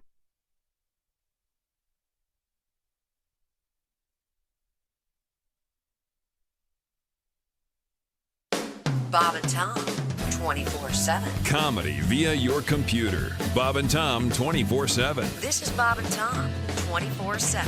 Hey, pat yourself on the back, Bob and Tom fan. Well, not if you're driving. Let's be real here. Or if you're on a motorcycle or a bicycle. But if you can, pat yourself on the back, especially if you're one of our Bob and Tom YouTube channel subscribers. Well, you did it, Bob and Tom Nation. We now have over 100,000 subscribers. Thank you so much. We couldn't do it without you. What does that involve? Well, the Bob and Tom YouTube channel at 8 p.m. Eastern, 5 p.m. Pacific shows Bob and Tom Tonight. 20 minutes of video highlights from today's Bob and Tom show tonight, 8 p.m. Eastern, 5 p.m. Pacific on Bob and Tom's YouTube channel. Go there today. click on the red subscribe button if you haven't. It won't cost you nothing, and you can be added into our 100,000 plus subscribers at Bob and Tom's YouTube channel. Again, thank you so much. We couldn't do it without you. It's a pretty big deal, everybody. You were listening to Bob and Tom 24/7. Hi, everybody. Christy Lee from the Navy Federal Credit Union Entertainment News Desk. The Rock and Roll Hall of Fame in Cleveland and the Stax Museum of American Soul Music in Memphis are reopening after shutting down in March because of the coronavirus pandemic. The Rock Hall will reopen Monday with the caveat that visitors stay, quote, at least 2 Stratocasters apart. The Stax Museum will reopen next Thursday. Both are incorporating new cleaning practices and cashless admission, and visitors are urged to wear face masks. Jimmy Buffett will make his debut at the Grand Ole Opry in Nashville on June 27th. He will appear with Brad Paisley and Mac McAnally for the broadcast that night, which will be in front of an empty house with the musicians 6 feet apart. And Garth Brooks calls his upcoming concert for drive-in theaters old school, new school, and perfect for the time we're in. Brooks will beam a concert to 300 drive-ins in the U.S. and Canada on June 27th. The event will follow guidelines set by local and federal health officials. Admission, $100 per car or truck. And that's your entertainment news. I'm Christy Lee. More of the Bob and Tom shows coming up. Bob and Tom 24/7. Hi, I'm Bob Dylan, and this is my very first commercial. Now I'm going to sing for you. When the wind was blowing like a rolling tambourine, on my big brass band, my boot heels were wandering. And heaven's door was knocking, I was tangled up in blue. Well, how does it feel when the times are changing too? You know, my singing was getting a little hard to understand. That's when I discovered the Breathe All Right nasal strip. You know, just like the ones that all the football players wear. I can breathe better and just listen to me sing. Here, let me put this thing on. The wind was blowing like a rolling tambourine. On my big grass bed, my boot heels were a wandering. Heaven's door was knocking and I was tangled up in blue. How does it feel when the times are a-changing too? And not only do I sing better, listen to my harmonica playing.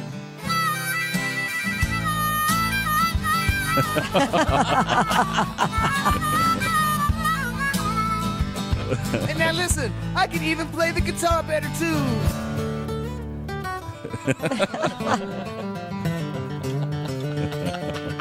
Wow. And it's all thanks to Breathe All Right nasal strips. So go to your drugstore and knock, knock, knock on the door. Tell him Bobby Zimmerman sent you. The answer, my friend, was blowing in the wind. I just couldn't smell it till now.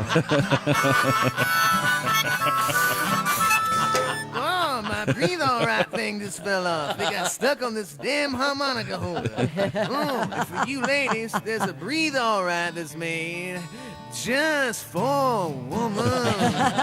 It'll make you breathe just like a little girl. Everybody must get a Breathe All Right today.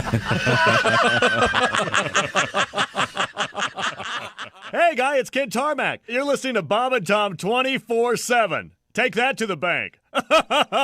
24/7. I know. Can I say something about driving on the highway, first of all? Sure, yeah. People got to focus. It's scary out there. Amen. I was on the highway. A guy next to me is texting while he's driving. Mm-hmm. I'm like, look at this son of a... And then I hit a car. So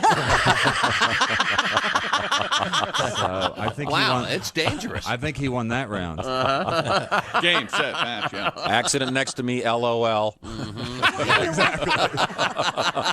OMG. How can you text and drive? WTF. No, I see it all the time. I can barely see the letters anyway. I drove by I told you this. I drove by a lady. 121 Q95. It's the Bob and Tom Show. Christy Lee has the forecast. Q95 Fox 59 weather brought to you by CarX. Sunny 84, sunny tomorrow 75, sunny Sunday Sunny Sunday. High 73. It's 59 right now. Thanks very much, Christy Lee. Coming up starting at 10, it's going to be heat relief. What are we talking about? Well, it's your chance to help somebody out.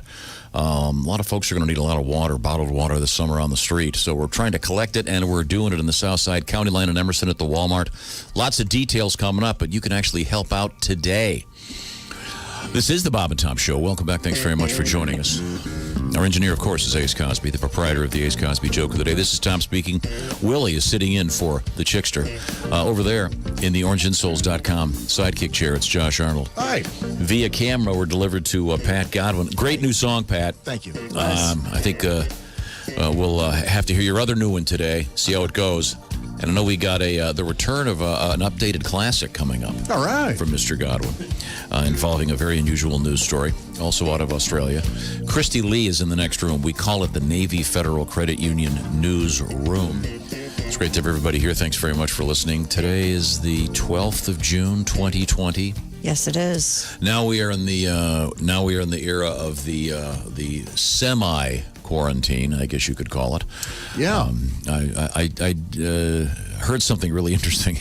I've heard two doctors on television say the same thing, which is anyone who tells you what's going to be happening in 2 weeks is an idiot. Yeah. So every day you read something different. So we'll try to keep on keeping on, and I hope you're able to get back to work and do what it is you do. Yeah, in fact, they've changed the name of the show to the Evening Speculation. Yeah. Yes. No longer the news. Right now, we'd like to talk to 40 guys in suits about what they think of viruses. Sir, your medical education involves what? Okay, doing a bong at a frat. Okay, good. Thanks very much. Now, if the virus had a song, what song would it be? Wow, how interesting. Wow. Be careful out there. Wash your hands. Yes. Now, coming up, we have a little bit of a Australian hunk, a science hunk, and a New York City glory hole hunk. I don't call that a hunk. We have one story. They actually used to call me the New York City glory hole hunk. Wow. I was a failure as a father. Yeah, they say you want to keep your daughter off the pole. You want to keep your son off the pole. Well, you want to keep your son off that pole. We talk about spreading viruses. Where was I? Are you kidding? It's the Track Phone Hotline. Hello, Bob and Tom Show. Hey, Bob and Tom, it's Donnie Baker. Hey, Donnie. Donnie.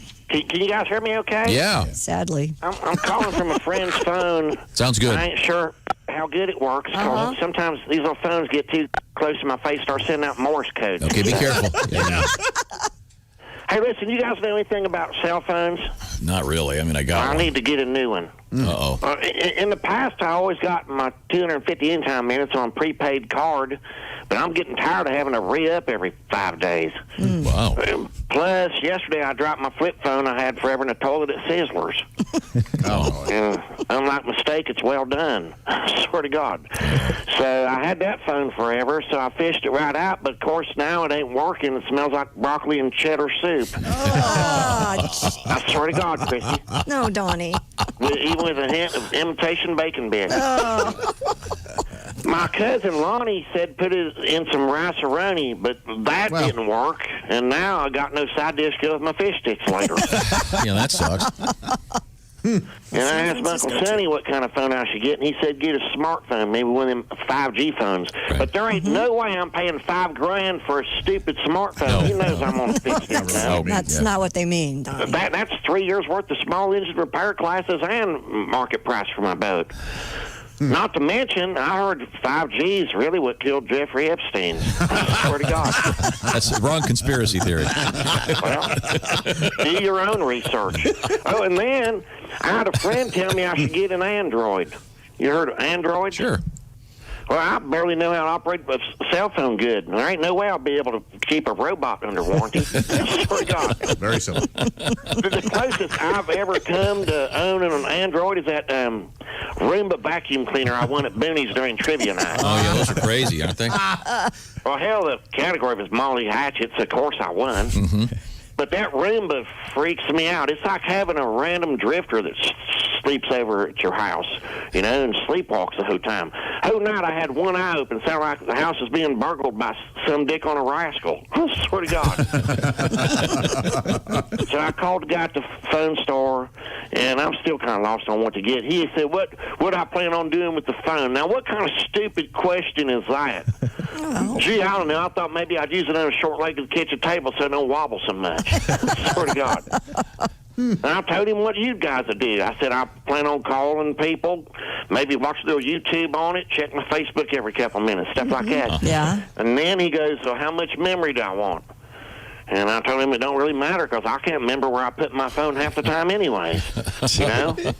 I never dropped it at Sizzler's if I forgot it was on top of the commode. Oh, and then I told him I really don't care. My phone, the only thing I really need, make sure my phone's got a wide-angle lens this time on the camera.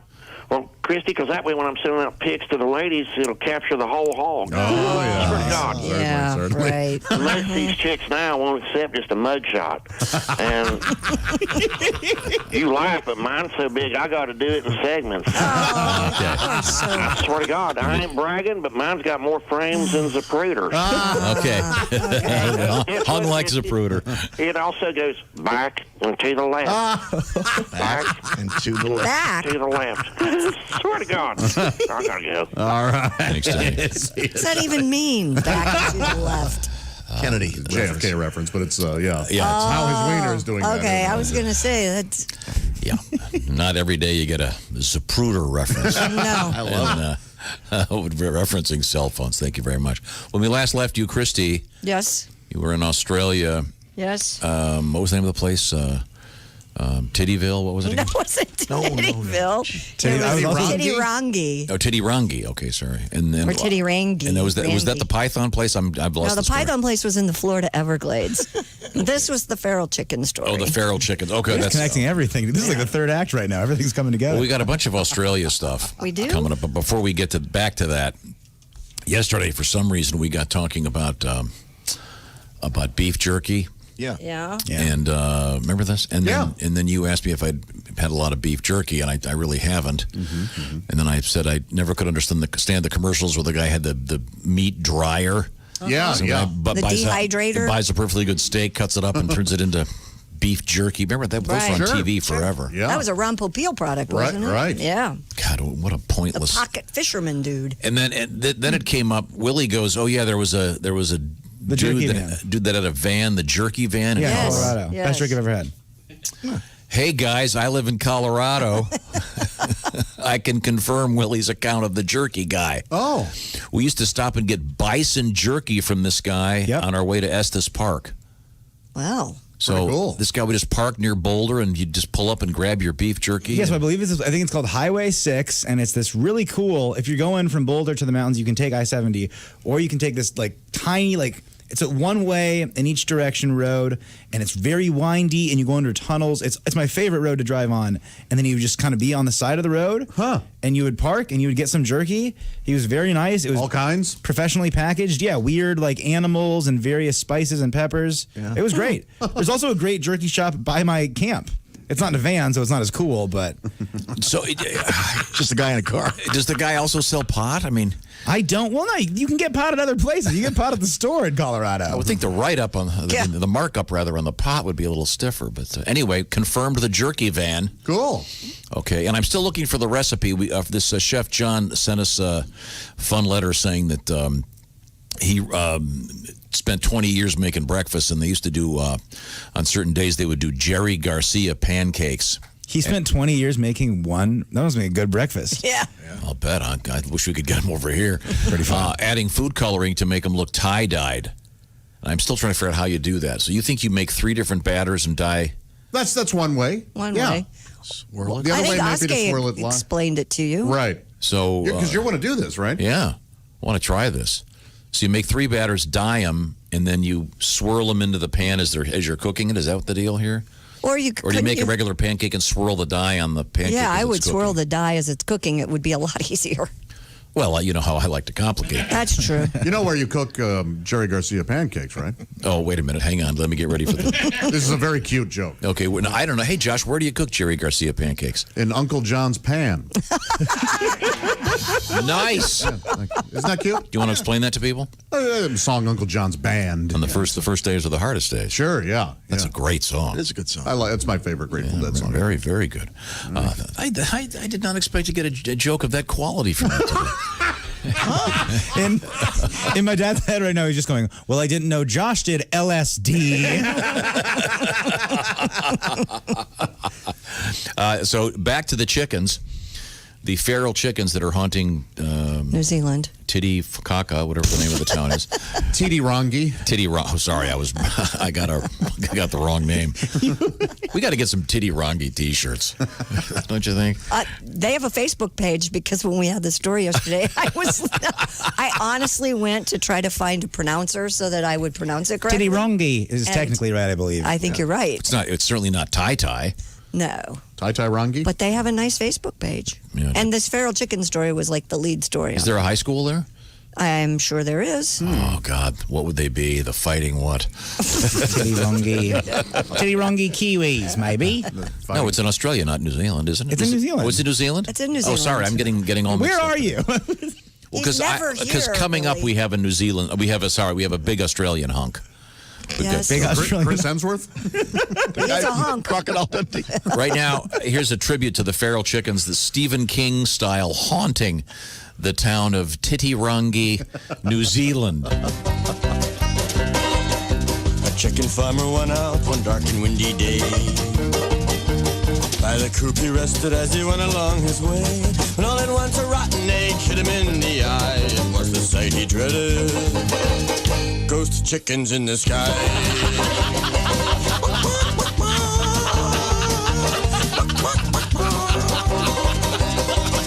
The farmer had raised chickens since he was 24, working for the colonel for 30 years or more, killing all those chickens and sending them to fry. Now they want revenge. Ghost chickens in the sky. Everybody.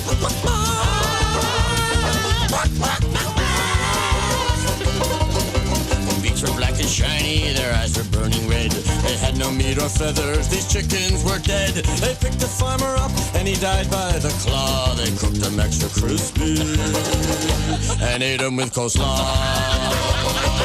Everybody!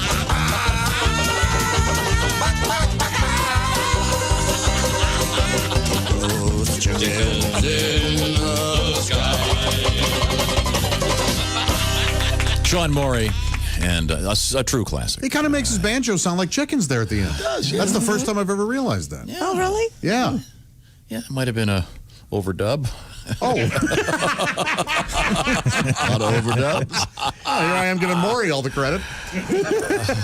I discovered the terrible banjo in the song Take It Easy the other day. I did not know about that terrible banjo at the end there that kicks in. You mean the delightful The delightful banjo, yeah. Sorry, I don't know. Watch yourself, Bill. That's a great song. We got into a whole banjo hunk a few weeks ago. I thought Josh was the banjo hunk. I'm doing this joke all day. Thank you. Well, we had a banjo story, and Yeah, and then Pat had to Oh, no, we play don't have to see the sad banjo. part of this. Let's not do this. Let's have a happy day. well, as I recall, we were discussing how did that ever start? Do you remember? I don't remember. We were talking about banjos, and then I mentioned that I have one now. Yes. Oh, that's right. And then Pat asked. Pat said, "Oh man, Yeah. I feel He bad asked where still. I got it, and I got it because when my dad passed away, it was there, and I said, I'll take it. But there was a certain momentum to the story when we first did it. Well, sure, but I can tell that you can't find it. Tremendously sad. So don't blame it on us. So I thought I would. We gave you a lot of time. Yeah, we sure did. I've Josh, asked as long as I could. I'm sorry I said anything about the damn Eagles. I shouldn't have said anything. I shouldn't have said a word. I did find this. Banjo King, Banjo King. Gosh. Banjo King, Banjo King. We'll have to. Well, I can dig that up for You you. just had such an evil laugh over that. Well, now, coming up, Christy, you want to give me the teaser? Yes, we still have the update on the flagellants guy, and we have gin that wasn't gin being sold. And if you're a Marmite fan, we have some bad news for you. Well, that's going to Marmite. That's going to affect 4 people. I'm just here. New Zealand Marmite. I think we're back to New Zealand. I found the banjo hunk. Okay. Here we go. This was live on the air as it happened. Here we go. I am legitimately now the owner of a banjo. Is that right? Yeah, I need to get it in here and see if. How did that happen? My dad died. Oh. Thanks. Wow. I love the Jess laugh in there. That is genuinely delighted. Not that your dad died. No. Just delighted at the incredibly awkwardness of Pat saying that and knowing that Pat's going to be suffering. You know, I hate to say this, but I'm going to suffer this because, God forbid, the day that you die, it'll be a very tragic day for me, Dad. But after you die, Josh is going to make fun of me so much. He's going to go, oh, look who's alone now. Oh, my Snake goodness. thing, you hear you got nothing. As my moving truck pulls up to the driveway of what was Tom's house. Let's hear that again. I am legitimately now the owner of a banjo. Is that right? Yeah, I need to get it in here and see if. How did that happen? My dad died. Oh. I laugh every time. Poor Pat. Oh. Now, you heard about, I'm going to dwell on it, but you heard about Josh's grandpa died, didn't you? Yeah. Go tell I am so sorry, Josh. Yeah, I've had a lot of tragic events happen in my life. But my grandparents, they lived in a assisted living. Yeah, they loved it. Nice place. They loved it. And they requested that their funerals be held right there in the chapel. And the chapel is literally next door to the rec room. They share like a vestibule. You went to my mom's funeral when my mom was there. I didn't go. You didn't tell me when your mom died. Oh, that's right. You didn't know about it. You didn't tell me. I didn't want to ruin your week. I was working at a summer camp and you didn't tell me. And then when I was going to college in August, I go, hey, I think I'm going to drive to Cleveland, visit Nana before I go out to Boulder. You go, oh, you can't. She died in May. Sorry. Months ago. I forgot about that. Yeah, that was a complicated scenario, that whole thing. It's a complicated scenario. Well, the good news is you can drive to Cleveland. The bad news is the Rock Hall hotel. Yeah. The Rock Hall is going to be very sad for you. It's gonna. True story. Sadly, and I'm not making this up, at the facility where she lived, and she loved it there. Yeah, yeah. On the doors, they had those sliding slots where you put names. Oh yeah, sure. I mean, come on. Why emphasize the temporary? Why not at least screw them in and you know what I'm saying? Yeah. Or something? Yeah, I get it. You don't want to have it look. Hey, we're all going to go, but I don't want to be reminded of it. May as well just use Post-it notes. Yeah. I bet they probably just have Dry little. erase But board. real quick, here this is here's the audio from Josh's grandpa's funeral. See, it's an open casket. Oh gosh, are these more of your radio tricks? We're coming right back. We have glory holes in the headlines. This is the Bob and Tom Show. For a complete copy of the Bob and Tom Show contest rules, go to bobandtom.com/contest-rules, or just scroll down to the bottom of the page and see contest rules. This is the Bob and Tom Show.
Bob and Tom 24/7. Hey, Mark Allison with you on a Friday. Thanks so much for tuning in to the Bob and Tom Show. Willy Griswold sitting in at the sports desk, the crazycock.com, crazycockwine.com sports desk. Willy Griswold living in Chicago, but here with us this morning on Bob and Tom 24/7. And director Judd Apatow later, right here on Bob and Tom 24/7. I'm Mark Allison with your CrazyCockWine.com sports update. Good morning. NHL players aren't all in a rush to return to team practice facilities. They've been able to skate and work out since Monday. The League and Players Union Thursday agreed to a July 10th start for training camps if they can agree to resume this season. But the uncertainty over that agreement has some players unsure when they'll return to their home cities. The current stage of workouts is voluntary. Players are dealing with quarantine regulations in the U.S. and Canada. It's also still uncertain exactly when games might resume. Well, speaking of the pandemic, Formula One races in Azerbaijan, Singapore, and Japan have been canceled because of the pandemic. Organizers say the long lead times required to construct street circuits in Singapore and Azerbaijan made it impossible to host those races. The Japanese Grand Prix in October canceled because of ongoing travel restrictions. F1 had already announced a revamped schedule that confirmed the first 8 races of the 2020 season. It is planning to have from 15 to 18 races in total once things do restart.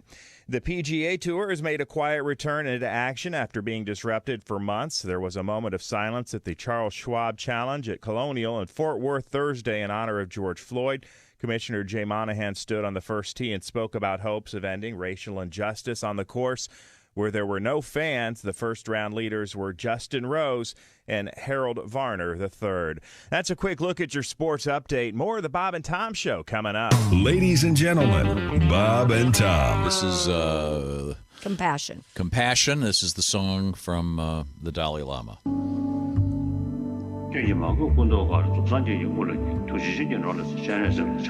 I don't understand a word. Huh?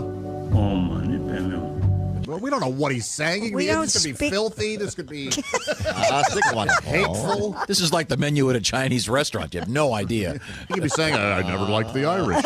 Jesus, Dalai Lama. Bob and Tom in the morning and highlights all day long. The Bob and Tom Show, weekday mornings at 6 a.m. Eastern on Bob and Tom 24/7. Hello, you're listening to Bob and Tom 24/7. This has been Chick McGee speaking.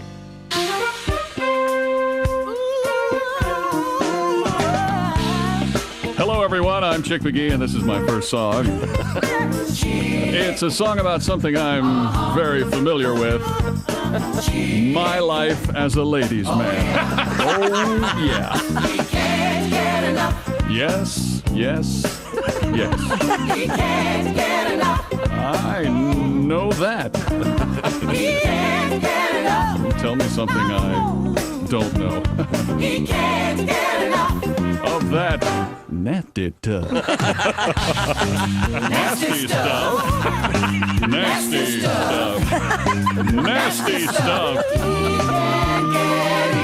I'm a sex machine. Stanky. Nasty stuff. That's right. I am bad. Oh, yeah. You bad. You bad. You bad. I am a bad ass. You bad. Thank you. Thank you very much. Testify. I'd give that a right on, brother. Word up. I'm sorry. I don't know what you're saying. Oh my goodness. I'm feeling it. I dance as good as I walk. And frankly, I'm a little frightened. Lay it on me, ladies. He can't get enough. Give it up. He can't get enough. Give it up for the Mac Daddy. He can't get enough. I can't get enough. Of that nasty stuff. Nasty stuff.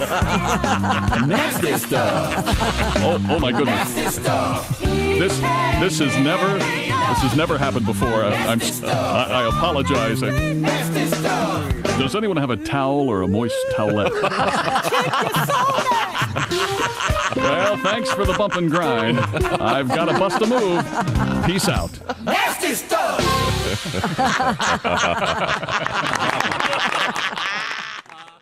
Hey man, this is Donnie Baker, and this is Bob and Tom 24/7. I swear to God. 745, Q95, it's the Bob and Tom Show. Thank you very much, Ace Cosby. Let's see now. There's Christy Lee. I see her. Quick forecast, and it's a great one. Yeah, Q95, Fox 59, weekend weather. Sunny today, 84. Sunny tomorrow, 75. Sunny on Sunday, 73. It's 61 and beautiful out there. Thanks very much. And it's going to get obviously super hot this summer, and there's a lot of people that Thursday. live on. What did I say? Thursday, it's going to get super hot. Okay. The point being, from a big picture standpoint, people who are struggling right now and maybe on the street right now, it's things fall through the cracks. So what can you do? Well, we're going to try to get water, bottled water today, and we're going to tell you how you can help out County Line and Emerson at the Walmart. Coming up. This is the Bob and Tom Show. Thanks very much for joining us. That sounds perfect. What is that? Well, that's a new one. That sounds good. Like that, Ace? I can dig it. Ace can dig it. Can you dig it? Oh, that's some smooth bass. I can definitely dig it. Dig it? Willie can dig No, it. you shouldn't have said that. Josh can. I can dig it. Christy, can you dig it? I can dig it. Oh, she can dig it. He can dig it. Godwin, Oh, can I you know dig where it? this is going. I can dig it. Oh, he can dig it. Ace is like, oh, what have I done? And open the floodgate. Yep. Okay. now Somewhere chick just turned off the radio. Okay, that's okay. You don't have to dig it. The point is, we are back. It is, let's see. I want to dig it now. The 12th of June, 2020. The semi-quarantine continues. Thanks for joining us. Coming up, the Ace Cosby joke of the day, brought to you by Omaha Steaks. The only gift your father wants for Father's Day. Trust me. Sees that package, opens it up. Oh, steaks. Yeah, you know, I'm going to start this grill. What I'm going to do is take those ties you got me for the last few years and soak them in gasoline, light them up. Well, you can use it to start your charcoal. That's right. Yeah. I know. Don't use gasoline. I'm gonna don't. No, the ties. Dear That's what I dumbass. meant. Yeah, you got to use diesel if you want to make it. If you want to make it happen. I got a tip about the Jerry Garcia pancakes. Okay. Really? Yeah, there was a weird story earlier this week about some guy wrote some book about some chef, and he accuses the chef of using food coloring. Mm-hmm. And, yeah, and it's pasta. It's and so what? What do they call it? food coloring. Food You're coloring. allowed to use it. Yeah, that's upsets me too. No. You know, You're a purist, Josh? Really? Half the stuff that you eat or more has food coloring in it. Do you care what color your pasta is? Isn't it all the same color anyway? I do care. Yeah. Okay. Natural. All right. What's that green pasta I keep getting? Green. Spinach pasta? Is that what that is? Oh. In any event, in the course of this incredibly boring story, and then the guy wrote a retraction in some London paper that the guy wasn't using food. Who cares? He was using all natural stuff. Yes. We got a nice letter from a chef named John saying that he used to make Jerry Garcia pancakes.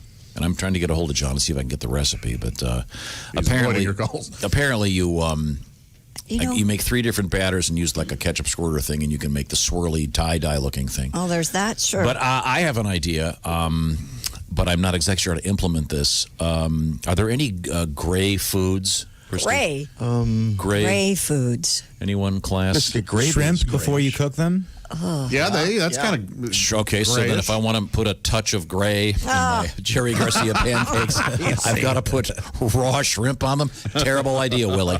Dude, I was smoking pot with someone, and then I was talking about Jerry Garcia, and then they said, "Oh, like Cherry's Garcia," and I go, "Yeah," and then they go, "That's so." Did he is it a stage name? He named himself after the ice cream? And I go, "Wait, what is that?" And then I explained, and this person thought that there was Cherry Garcia and Strawberry Garcia and Banana Garcia. Oh, wow. They had it backwards.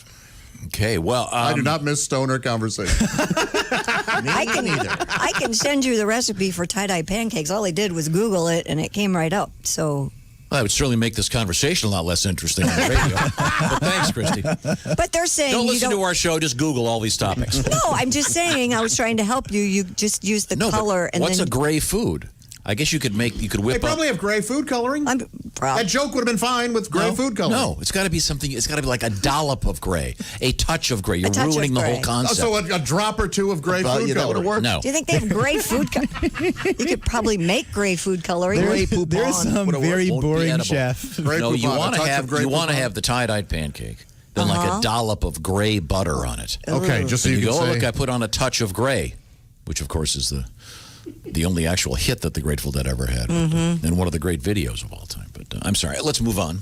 Christy Lee is once again at the Navy Federal Credit Union news desk. What you got?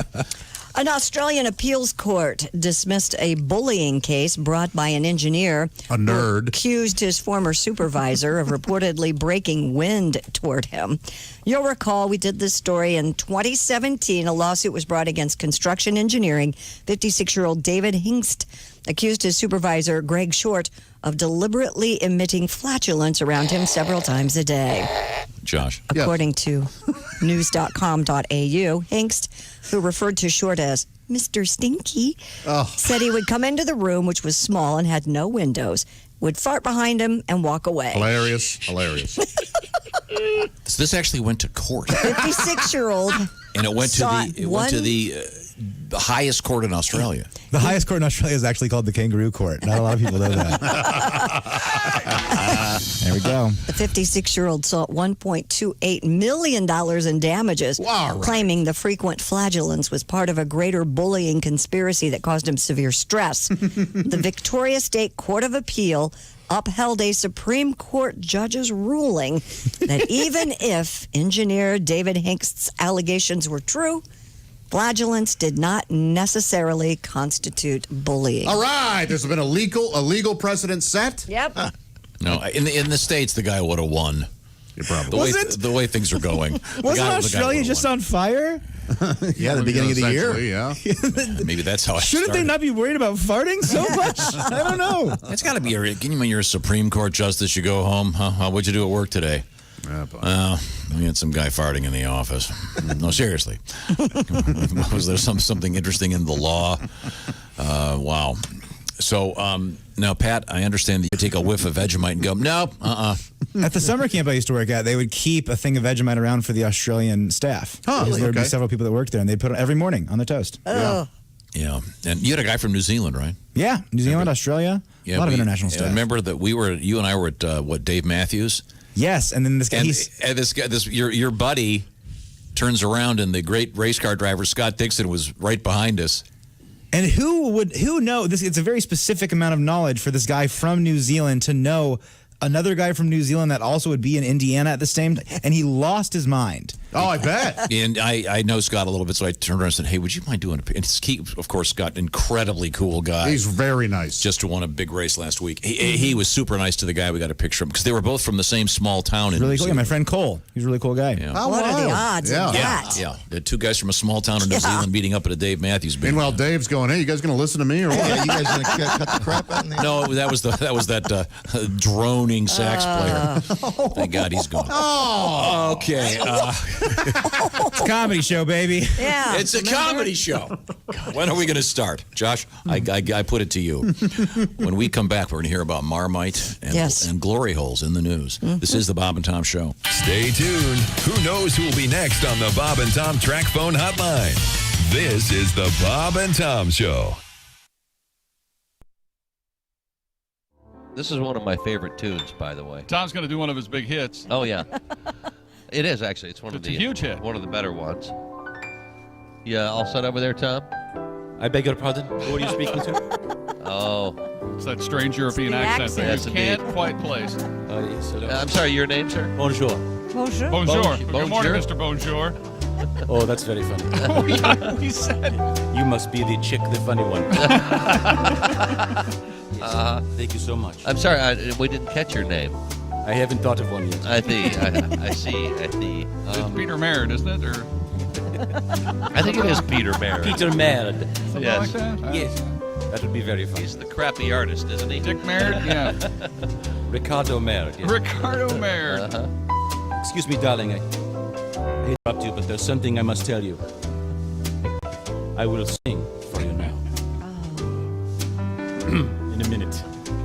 Let it come around. I will sing after the band comes around. It's the band's fault. If you find yourself in Holland, they'll say to you, how yaman? In France, they'll say, fermez la gueule. In Athens, you'll hear scarmont. In Berlin, it's Helden Sie die Schnauzer! In Jakarta, it's simply bon com. Let me translate for you, darling. Shut up. Shut up. Shut up.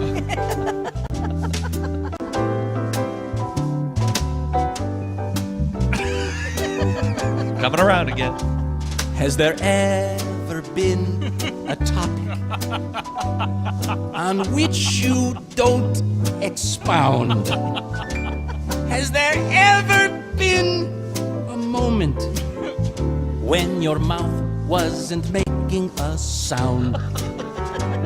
Have you ever had the feeling that you might have said enough?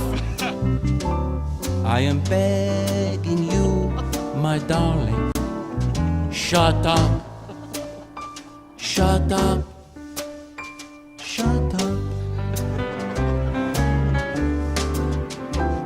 Day or night, it does not matter.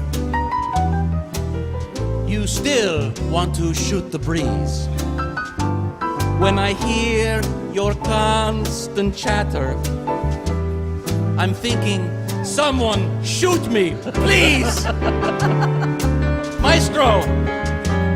Now we are in the bedroom, so comfortably inclined. But the only intercourse we're having is the conversational kind.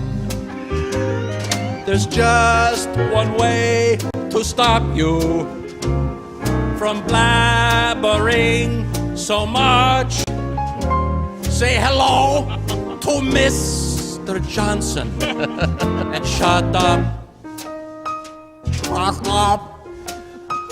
Shut up. Shut up. Shut up. Bravo. Fermez la douche. Yes. Bonjour. Laird Chevalier. Laird Chevalier. Maurice Chevalieris. Thank you. Maurice Chevalieris is the name of it. You just ruined it. Corn, corn, corn, corn, corn, corn, corn, corn. Everywhere there's lots of boring corn. Driving all day through green corn walls. I'm going insane. Who is gonna eat it all? Corn, corn, corn, corn, corn, corn, corn, corn. Give me a shotgun, please. Millions of ears as far as you can see, but no one will hear me scream. Without corn, there'd be no corn dogs for lunch. There'd be no corn puffs or chips or flakes, and no Captain Crunch. But I don't care. Corn is way too strange. Why do we eat it anyway? It goes right through unchanged. Gross! Corn, corn, corn, corn, corn, corn, corn, corn. It gives scarecrows a place to work, but it gets stuck between your teeth. No wonder the children of the corn all went berserk. Corn, corn, corn, corn, corn, corn, corn, corn. Rushing by and getting hypnotized. If it makes me fall asleep and drive right off the road, I hope I kill a lot of frickin' corn. Hi, fellas. This is Floyd Tucker, the over-the-road trucker. This is Bob and Tom's program, 24/7. Oh, go ahead. Can you grab that over there? Good morning, Bob and Tom Show. Hi, man. It's Donnie Biker. Hi, Donnie. Hey, you guys ever fart in elevators, man? Every now and then. Well, you do. Here's what you do. All right, all right. You fart in it, then send it up about 9 floors. Oh, yeah. Then wait on it to come back. And you know it's a good one if the door opens and it starts roaming the lobby like a spirit or something, man. Oh, no, man. The plants wilted. I like talking to people in the elevators. And claiming 25, it's the Bob and Tom Show. Christy Lee's got the forecast. Q95 Fox 59 weather brought to you by the Car X Man. Plenty of sunshine, high 84. Clear tonight down to 60. Partly cloudy, that means more sun, and high 75. And then sunny on Sunday, high 73. 61. Thanks very much, Christy. That's Josh. I'm Tom, and we are here to talk about Window Nation because Window Nation has the best deal going ever. Because when you open those windows this spring, what do you mean? That rubber gasket fall off. Oh, look, this one's got dry rot. Oh, the windows are cracked. So Window Nation, how about this? A free online virtual quote from Window Nation valid for 6 months. Deferred payments for 2 years. 2 free windows at Window Nation for every 2 you buy. No limit. So now your case, Josh, how many windows you got? 16. So you just buy 8. That's right. 0 down payment, 0 interest for 2 years. Visit windownation.com. Tell me more, Josh. Plus, Window Nation guarantees to be the best value or they'll pay you $250. Visit windownation.com today. Get that free online virtual quote valid for 6 months, deferred payments for 2 years, 2 free windows with every 2 you buy, no limit, plus 0 down payment and 0 interest for 2 years. All right. WindowNation.com. That's WindowNation.com. Welcome back to the Bob and Tom Show. I can feel it coming. What? The Ace Cosby joke of the day. Good. Yeah. Just a matter of moments away. Pat Godwin, great new song from Pat. That was fun. Pat's in the next building. We got him linked up with the camera, socially distanced camera thing. Just because you used to be an engineer, don't boss me around. Don't boss me around all these technical terms. Oh, sorry. If I hear the word Zoom conference again, I'm going to jump off a building. I got Fortunately, this one building's today. only one story. There's Josh Arnold sitting in the OrangeInsoles.com sidekick chair. Hi. Willy Hi. Griswold is sitting in the CrazyCockWine.com sports chair over there. Hey. It's the track phone hotline home right here. Coming up on the track phone hotline, we're going to talk with Judd Apatow, comedian, writer, director. He's responsible for the new Pete Davidson movie. One of the people responsible for it. Sure. Pete's got a lot to do with it. Yeah. We'll Kind of find based out- on his life. We'll find out about that and more. But right now, we turn to Ace Cosby, and I got to explain to my son Willie here that Ace, these really aren't jokes. No observations. We call it the Ace Cosby joke of the day. Brought to you by OmahaSteaks.com. But really, these are social observations about contemporary culture, kind of thing you can share with your friends to show them how learned you are. Well, I don't know. Josh told you we had lunch yesterday. It's a great Italian restaurant. That was good, man. Man, food took forever. Asked our waiter, how long will the spaghetti be? He said, I don't know. We don't measure it. All right. That joke is like one of those sculptures carved out of a giant hunk of marble. It's always been in the marble, but you just had to reveal it. Yeah, okay. That is a delight. We go from the best thing in the world to eat, spaghetti, to, well, let me ask you this. Now, we've gone around the horn on this. If you could only eat one thing for the rest of your life every day, what would it be? I said for me, spaghetti. Is there heartburn involved? No. I'll say no consequences. And Ace, you said what? Pizza? That's what I'm having tonight. Pizza, okay. And Josh, you said peanut butter and jelly. Yep. Mm-hmm. And Christy, what did you say? Popcorn. Popcorn. Yep. So Willie, what would you, if you could only eat one thing the rest of your life, what would it be? This is very tricky because you guys pick snacks, it seems like. Well, peanut butter jelly is not really a snack. That could be a meal. Popcorn is more of a... I think I would say chicken wings. Okay. But I think that I would get... There's a heartburn issue that even if there was no medical issue, I feel like just eating chicken wings all the time, that you'd be a little burpy. Well, maybe if you took in less air, maybe slow down a little bit. No, when I eat them like a monster and there's air going in. What kind of sauce? So my favorite chicken wing place in the whole world is called Buffalo Joe's, and I get the suicide sauce from there. So very hot, I would imagine. It's actually not that spicy. It's really flavorful, but they put jalapenos on top. Okay. Wow. And then I take the jalapenos off, put them on the fries, and then I get a little treat later on. You've got a whole system. I could talk about chicken wings for the rest of the morning into the night. I'm going to have you as be a guest on my upcoming show, Learn How to Eat. Yeah. Okay, I'm super into that. Yeah, I love chicken. And then you rip them apart like a monster, and you feel big and strong. Do you like the drummies or the flat ones? They both have their own.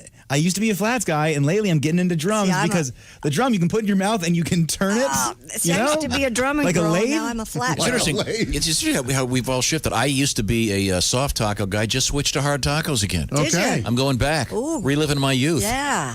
Yeah, but I never served you chicken wings when you were growing up. No, I got them a lot in Miami at a restaurant called the Big Pink with Sam. Yeah. And then when I moved to, you're doing comedy. You're at bars a lot. Sure. And a lot of the food they Bar have food. is the chicken wings. But yeah, specifically, the place Buffalo Joe's in Evanston, Illinois, is the best chicken wings by a million miles. I have never had chicken wings Thanks as for good as bringing these us. chicken wings. I could take you What'd you say? somewhere. Can you bring me some? I absolutely can. I think I'm going to go. I'm in Chicago for a day tomorrow, and I think I'm going to go right up to Evanston and get some chicken wings. Yeah. Okay. Good. Well, that sounds good. Now I'm getting really hungry. Do you like chicken wings? Yeah, I just don't ever get them. I mean, Okay. I'm sure I've had one somewhere recently. Bad first date food, right? Yeah, because they're messy. See, I say the opposite because you want people to know who you really are. You want to give them the truth, and you get chicken wings in there, and you're just disgusting, and they see you for the gross monster you are. Well, there's that. And then they fall in love with you. They say, "You're pretty good, Will." They go, here, floss, and then we'll kiss. Plus, there's nothing like a woman eating a chicken wing. Oh, really, Ace? I see. Why is that? She spills the ranch on her. Oh, shape of the wing. Rubs it into her chest a little bit. Yeah. You think that's going to stain? Yeah, Tom's worried about laundry. What?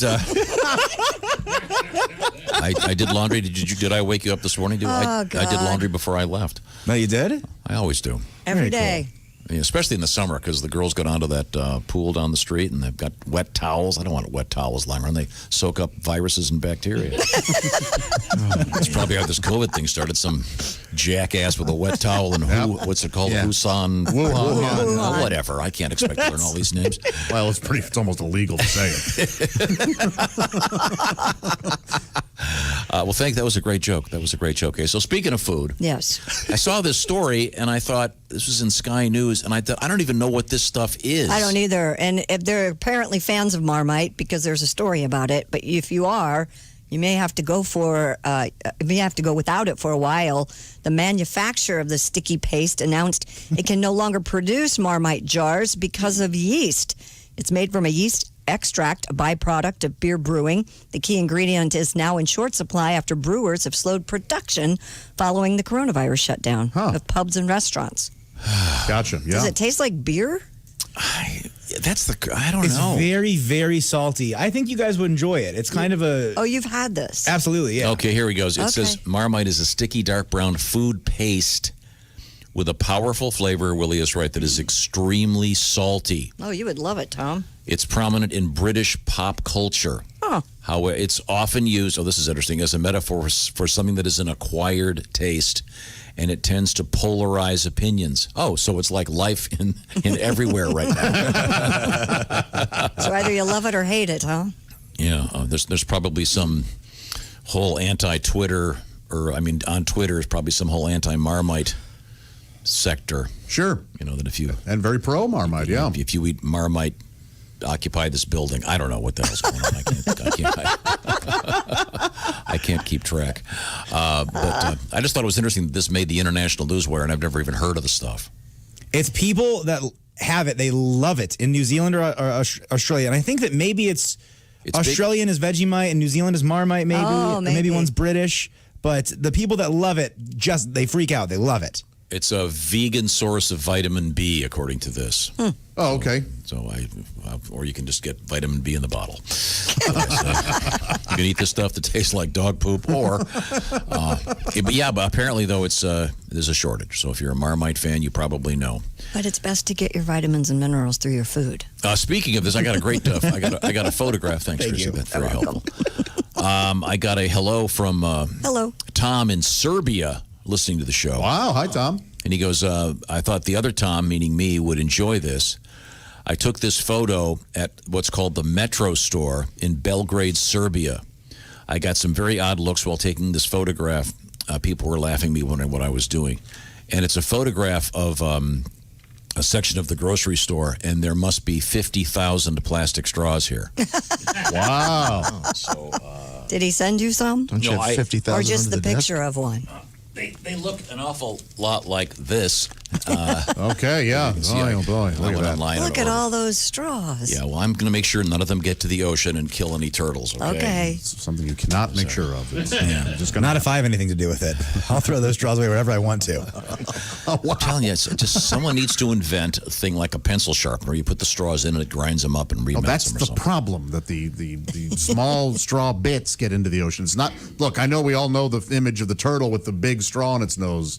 It's really the tiny bits that are the particles that are hurting the ocean. So they're doing cocaine, the little straws. Okay. And by the way, my new invention that someone has to invent, because I don't know how to do it, is? I was watching the news again last night, and I understand the importance of wearing a mask. I get it.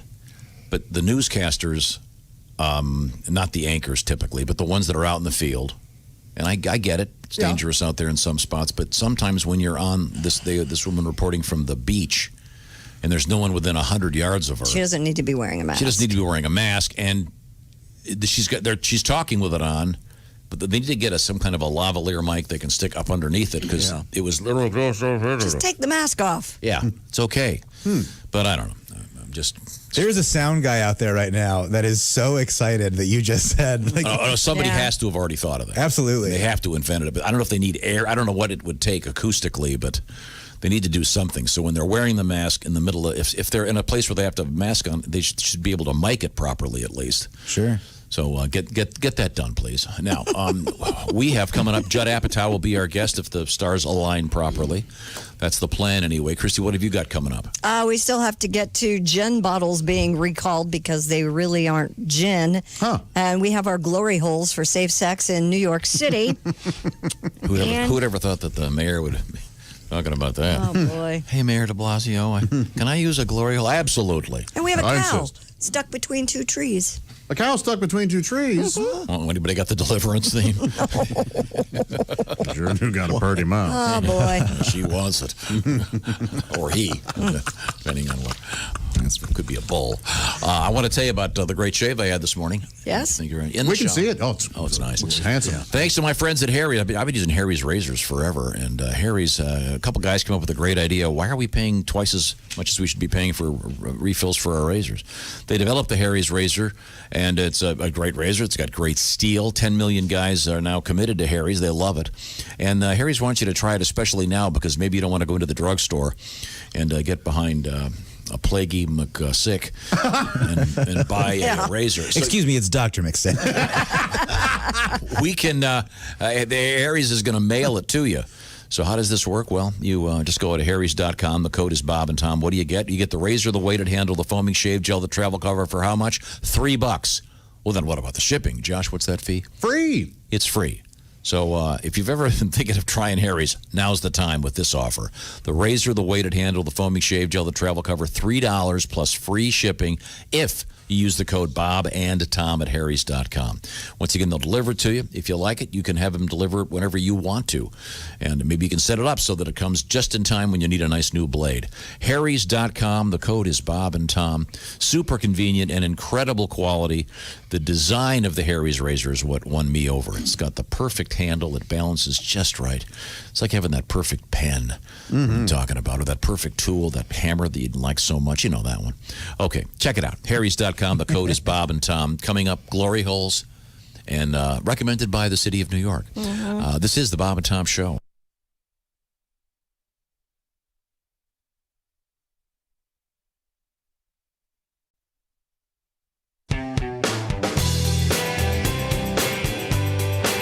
This is Bob and Tom 24/7.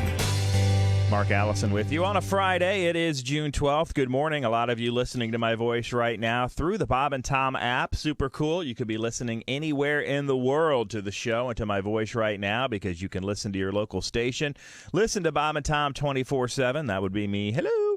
Also access a stream of classic bits on demand. Even set an alarm that'll wake you up with the Bob and Tom Show. Imagine that.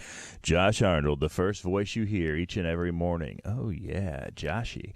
So check it out today. The Bob and Tom app, and best of all, as Josh would say, it's free. The Bob and Tom app available in your iTunes or Google Play Store. Tell your friends, your neighbors, your coworkers, even your kids about it. Bob and Tom World, it's just waiting for you right now. iTunes or Google Play Store. It's free. Hi, everybody. Christy Lee from the Navy Federal Credit Union Entertainment News Desk. The Rock and Roll Hall of Fame in Cleveland and the Stax Museum of American Soul Music in Memphis are reopening after shutting down in March because of the coronavirus pandemic. The Rock Hall will reopen Monday with the caveat that visitors stay, quote, at least 2 Stratocasters apart. The Stax Museum will reopen next Thursday. Both are incorporating new cleaning practices and cashless admission, and visitors are urged to wear face masks. Jimmy Buffett will make his debut at the Grand Ole Opry in Nashville on June 27th. He will appear with Brad Paisley and Mac McAnally for the broadcast that night, which will be in front of an empty house with the musicians 6 feet apart. And Garth Brooks calls his upcoming concert for drive-in theaters old school, new school, and perfect for the time we're in. Brooks will beam a concert to 300 drive-ins in the U.S. and Canada on June 27th. The event will follow guidelines set by local and federal health officials. Admission, $100 per car or truck. And that's your entertainment news. I'm Christy Lee. More of the Bob and Tom shows coming up. Hey, guy, it's Kid Tarmac. This is Bob and Tom 24/7. Kid Tarmac. Hey, man, it's Donnie Baker, man. You know, for the last few years, I've been trying to sell my boat. And it's been hard enough without people like my neighbor running to the Homeowners Association saying my boat's an eyesore. Well, so's your wife, Mitchell. And now, 2 yards over, Ricky Mooner put his boat on the market for $500 less than mine. I called him up and threatened to sue him right to his face. He was like, for what? I said, for boat blocking. You can't have more than one boat for sale on Trailer Grove Trace. It's state law. That's not true, Donnie. Shut up, Randy. Only thing you know about the laws, don't ask, don't tell. I swear to God, man. It's state law. Oh, and how could they prove it was solicitation of a prostitute when I gave that whore the money in a birthday card? Laws are hard. Hey, do you know if you get a hole-in-one at Putt-Putt, they have to announce your name? It's public record. And at restaurants, if the hostess screws your name up over the loudspeaker, you get a free appetizer. It's appetizer. No, it ain't. I swear to God, man. It's state law. Man, I probably know more about laws than anybody I know of. Like bars have to turn the lights on for last call. I swear to God they do. And do you know every dentist has to give a free toothbrush for each visit? Except in Rhode Island's where it's floss. Food courts have to pass out free samples. And if it's chicken, it's got to be on a stick. State law. In high school, if your teacher makes a grading mistake in red ink, they can't change it back, even on your permanent record. Oh, and here's another thing. All rock and roll tapes have to have at least one kick-ass guitar solo. Clean it up, Scotty Winkler. That's my best friend Scotty on lead guitar. Todd Boner's on bass. Dusty Privet on drums. Man, the lead singer has to intro the band. I swear to God he does. That's what broke up Journey the first time. He knows them all. I swear to God, man. It's state law. Hey, did you know every city has to have at least one radio station do 2 for Tuesday? They have to, and nothing beats a double shot of Whitesnake. And some laws were created because of me, like you can't reuse a pregnancy test. Truth hurts, don't it, Patty? Ferguson, yeah, you. Oh, and you can't leave bird feed on a bug zapper. I think it's a PETA thing. I swear to God, man, it's state law. And 1 out of every 4 strippers has to be named after a state, like Phoenix or Savannah. Those aren't states, Donnie. Shut up, Randy. What state was you named after? Oklahoma or Massachusetts? Bob and Tom 24/7. When grandfather dies, life will be strange. When grandfather dies, my whole world will change. When grandfather dies, I'll scream and I'll yell, 'cause I'll be rich as hell. 821 Q95, it's the Bob and Tom Show. Thank you, Ace Cosby. Christy, the forecast could not be better. No, it's beautiful for the weekend. Plenty of sunshine today, 84. Partly cloudy tomorrow, 75. Sunny and 73 on Sunday. We have 62 degrees now. Thank you very much. We're doing something called heat relief today. Why? Because it's going to get really hot, and a lot of folks need some help out there, help with food and water. And we're trying to collect water that'll be distributed by some great people at places like the Midwest Food Bank. You could be part of it. I'll give you all the details coming up. This is the Bob and Tom Show. Welcome back. Thanks for joining us. Let's see now. Christy Lee's in the next room because we are socially isolating, as they say. Mm-hmm. And then clearly I'm in this room. That would be clearly by definition. I guess I couldn't say hi. I'm in the other room. This is Tom speaking. That's Willy Griswold across the way in Chick's chair. Chick will be back next week. And Willie is sitting in that chair, which is in fact the crazycockwine.com sports chair. Ask your favorite liquor store, why don't you have Crazy Cock Wine, buddy? Now, Josh is over there in the orangeinsoles.com sidekick chair. Josh likes to walk up to strangers and go, take off your shoe. Yeah. You don't have an orange insole, but your life's hell. Yeah. Back Sucks to be you, pal. Okay. And then there's Ace Cosby, the omahasteaks.com joke of the day chair. That's right, Omaha Steaks, the best present for dads for the great Father's Day coming up. And they'll mail it right to them in that big foamy box. What do they call it again? A cooler. Cooler, okay. Yes. That's good to Styrofoam. know. Okay. Big foamy Pat Godwin is in the other room. A couple home runs already today, Pat. Oh, thank you. With the guitar. Thank you very much. I didn't care for them. Hey, we've as you hear, as he said, couple of home runs, just the implication, don't mess it up next time, okay? You're good. Things are good right now. Oh, he is so mean to Pat. You have no idea. Not mean to Pat. You're not? No. What? You're the greatest thing and the worst thing to ever happen to Pat Godwin. Yes, that's true. That's so true. That is an absolutely true statement, The best Josh. friend my music ever had. Well, you know. I mean, your mom, when you were living in her basement 2 years ago, really couldn't help you. Yeah, there we go. She tried. She called you. No, Pat's doing great. Now, Christy, we've been around the world a lot today. We're going back to New York City now. We've had New Zealand, we've had Australia, we've had Serbia. What have you got? New York City health officials recommend people have sex with each other through glory holes in a fight to stop the spread of coronavirus. The city's health department released a safe sex guide that encourages New Yorkers to take all possible precautions during sexual encounters. Among the guidelines was a suggestion to make it a little kinky, be creative with sexual positions and physical barriers like walls that allow sexual contact while preventing close face-to-face contact. So they're not saying, hey, go out to the nearest public No. restroom. They're saying, Look for a hole at waist height. right. But So social media, some social media users have taken what is the this guy's quote. name? Mayor Bill de Blasio? What is it? Yeah. Uh-huh. Did I get that right? De Blasio. Yeah. Oh, sorry. To mean that the city is Gotta advocating underscore the jokes over here. the use of glory holes. Bill de Blasio. So who's running the health department? Pornhub? I think it's actually a Kuon Blow. Same Now, joke. These days, Didn't work as good. These days, if you want to find a hot woman, just make sure she's 98.6 hot. Yeah. yeah. That's You don't want her. No hotter. Yeah. Yes, no hotter. Hey, come here. I got something to stick in your mouth. Thermometer. Stick was the word there. Pat, oh, wait a minute, Pat. You got to. You have a song? Ladies and gentlemen, Bruce Springsteen. I used to be such a player before COVID-19. Get down with the shouties, if you know what I mean. Now I can't go to a local bar, hit on the ladies, I miss it so. But the New York City guideline hence had a place where you can go. Glory hole. On your knees, glory hole. Doesn't matter if the person sneezes, glory hole. Glory hole. Glory hole.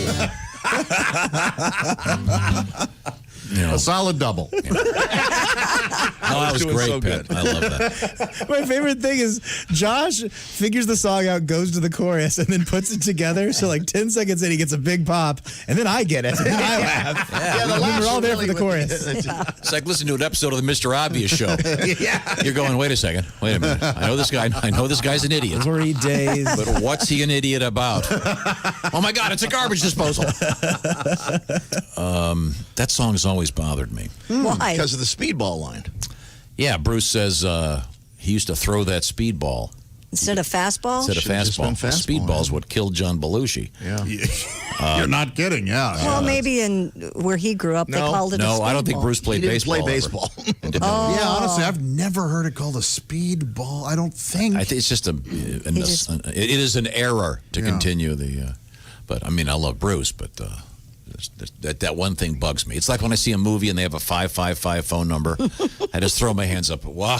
Someone can't direct. Might as well just walk out of the theater. 555. Yeah, you don't have to. You don't. Yeah, there's a way to get the number. There's a way to get around that. Well, now you don't have to do it at all because it's all on your phone and they just hit a button. I know, but they keep doing it. I just watched the new David Spade movie on Netflix, and I got some laughs out of it. But but the my gosh, they did the 555 thing. Ugh. You can't do that. I heard Lauren Lapkus is great in that. Is that? Yeah, wonderful. Yeah, awesome. Who's in it? Lauren Lapkus is the female lead, and she's wonderful. Yeah. Okay. Speaking of movies, we're going to talk with Judd Apatow. Cool. And I hope. And his new movie is Pete Davidson. Yep. King of Staten Island. Yep. I was just reading Burr's in it, reviews. too, Reviews are very strong. And is it released today? Yes. Yeah. Streaming now. On So, Netflix. anyways, New York. This is the headline here. NYC recommends glory holes for safe sex. Yeah. I think they're milking it a little bit. Milking it? I don't think it says Milking it. I don't think it specifically says glory hole. No, No, it just it says be doesn't. creative. Maybe keep That's a, the name brand of a milk, you know. What? Glory whole milk. Oh, really? You didn't know that? No, I didn't. Yeah. You're not aware of that? Oh, yeah, here we go. We got it right here for you. When I say America, what comes to mind? For me, it's simple. Mom, apple pie, and whole milk. They've been around forever. Let's hope that doesn't change. But did you know this country is actually importing whole milk? Why waste the money shipping milk from overseas when we've got the best darn fresh milk in the world right here on our own soil? You have a choice, America. So the next time you're in the market for milk, look for the flag. Old Glory Whole Milk. Old Glory Whole Milk stands alone. It's the best milk across the board. Hey, fellas, I'm long-time over-the-road trucker, Floyd Tucker. The next time you crave whole milk, ask your fellow truckers where you can find Old Glory Whole Milk, and then ask if they're a cop. Take it from me, it's something else. Old Glory Whole Milk.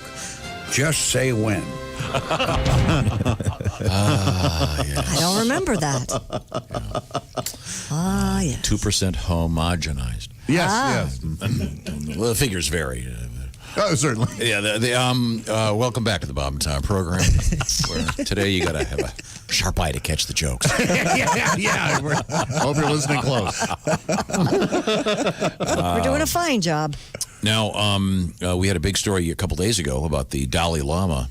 He has a new album coming out for his birthday, July 6th. Yeah, you met the He'll Dalai be Lama. 85. It was an interesting song, but not as good as this song.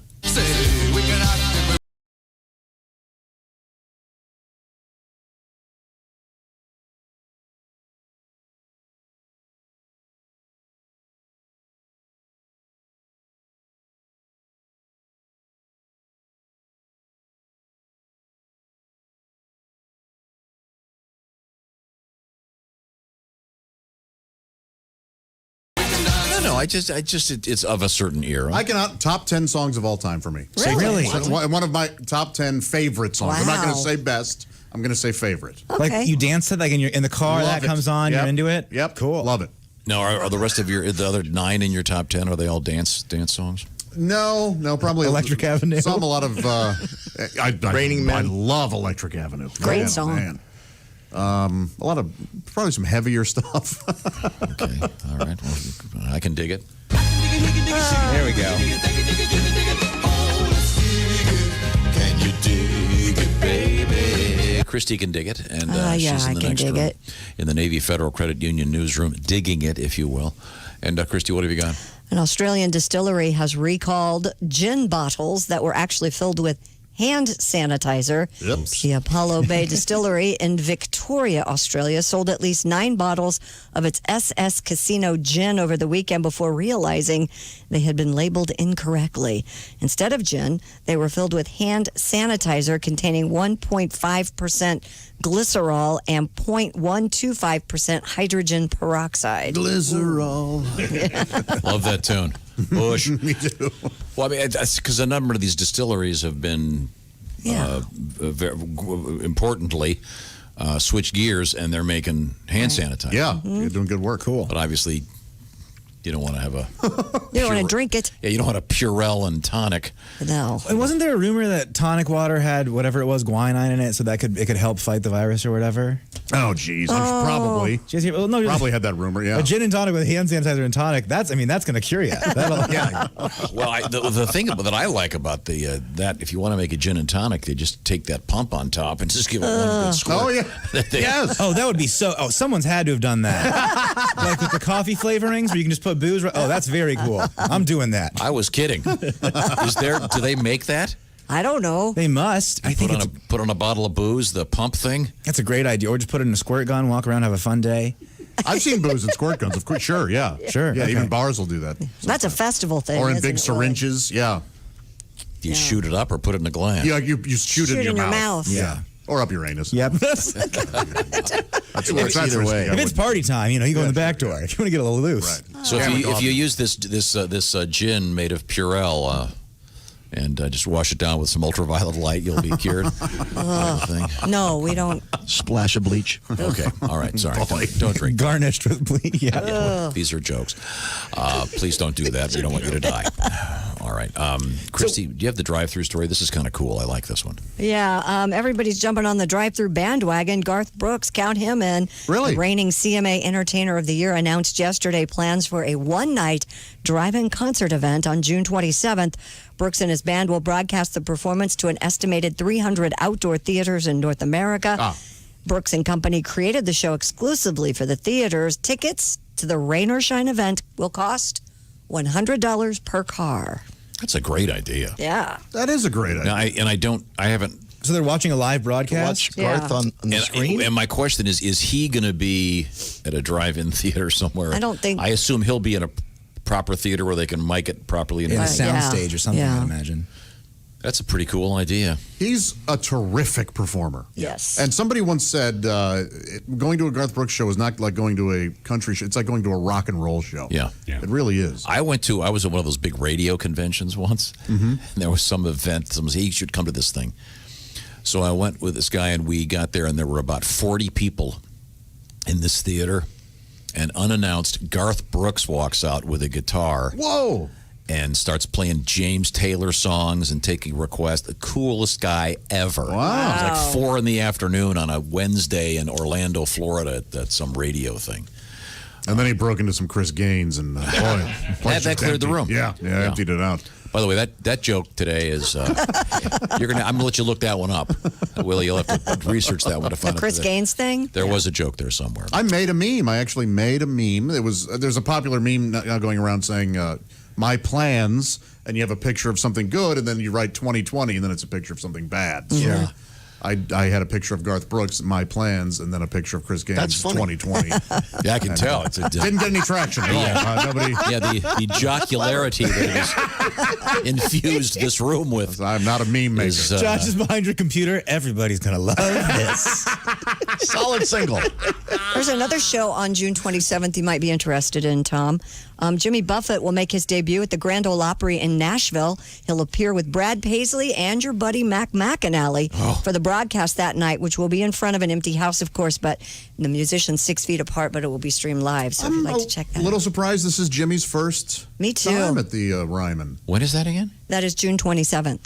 And it'll be. Where will it be broadcast? I don't know exactly. I think they stream those. God, that'll I'll be find great. out for you because I knew you would be interested. Yeah, Mac McAnally is my favorite human being. Yeah. Great writer, guitarist, and he plays with Buffett all the time. I remember that birthday Tremendous. party he played at for you. Yeah, that was he's the awesome. best. He's the best. Well, anyway, a bunch of other drive-in theater moments. Our buddy Bert Kreischer doing a handful of shows: Charlotte, Indy, Tulsa, and Fort Collins, Colorado. How fun is that? Doing That'd be cool. live shows with a bunch of his comedian friends at drive-in movie theaters. Yeah. Good man, Bert. And this tour, he was talking to us. He should be calling it the "I'm losing money" tour. He's going to make enough money to barely pay for the gas for the bus. Helping his buddies out. Yeah. So he's doing it for his friends. for him, That's a very cool thing. So, Christy, what else is happening over there? Researchers are saying that spraying crops with so-called bar-coated yeast spores could help trace sources of food poisoning outbreaks. Oh, listen to this. These geniuses. This is great, though. These guys, they come up with all this amazing stuff so we can feed the world. Yes, Harvard University scientists genetically engineered strains of inert bacteria and yeast spores to give them unique DNA barcode sequences. Researchers sprayed the spores onto plants, and after a week, the team was able to determine which pot had given leaf had come from based on the spores coating it. So there's not going to be Josh. You're looking at me like there's not going to be a barcode on your ear of corn. Sure, right. Just so that'd take a while. Yeah, how would you get it on a pea? But it would, in other words, they'd be able to track stuff. Yes, this is really cool. And it's mostly for food poisoning track. Yeah, but whatever. I mean, so they're starting with all the vegetables that are going to Chipotle. Oh. They didn't have their issues. Sorry. Although I've got a feeling if you go into Whole Foods pretty soon, there's going to be a section no barcode food. You're okay here. This is the. But I mean, it's a great idea. It sure is. Spores, those are mushrooms, right? Is that fungus? All that freaks me out. I don't know anything about Spores? it. You don't like mushrooms? I think I don't get them, and that scares me. Just eat the ones that they sell at a grocery store. Yes, don't go. No, I like the fun ones. The ones at the grocery store I don't like. The fun ones are the best. Those are a great time. Oh, I see what you're saying. I just don't get mushroom. I don't get. They're not food. It makes no sense to me. I can't get it. I'll never get mushrooms. They terrify Oh, me. you're not a fun guy, huh? Oh, damn, Christy. The mushrooms are the best. Fun guy. That was great. Yeah, I like them too. I love them too. I had portobello cream It's an sauce the interesting other night. hobby. Those people that hunt the wild mushrooms. Sure is. Yeah. And I used to do the news up in Michigan, and they would have that mushroom hunting season. And like morels or whatever? Yeah, we had one of those sick things that all newsrooms do. What was that? You know, you bet which day the first idiot would die from eating one of them. We also had the first idiot to fall through the ice in a snowmobile every year. Oh my God, that sounds like a fun time at the radio station. Hey, yeah, doesn't it? You get up that early every day and read the news. You get a little crazy. Yeah, because every once in they'd have things on the TV stations showing, okay, this is the one you don't want to eat, but it would never fail. Of course, one way to go, though, is at least if it was on a pizza. Sure, yeah. I'll take the chance. This looks like a great pizza. Sausage, too. So look for your barcode-free foods coming soon. Yeah. To a grocery store near you. Coming up, we're going to talk with Judd Apatow. We're trying to hook up with him to talk about the new Pete Davidson movie and that and more. This is the Bob and Tom Show. This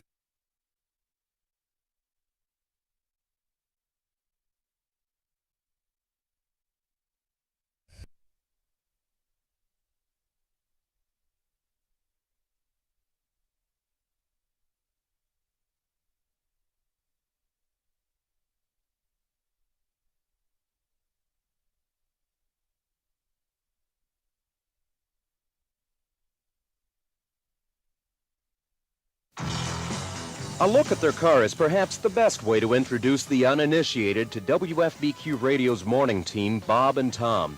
The pink and camouflage junker features 3 hood ornaments, a bowling trophy, the hind quarter of a horse, and a jar of tartar sauce that will have to be explained elsewhere. Q95, it's 8:42. You're with Bob and Tom on a 2 for Tuesday. Good morning. Howdy. Great. Holmes. Sherlock. Let's play word association. Okay. Howdy. Holmes. Sherlock. Holmes. John C.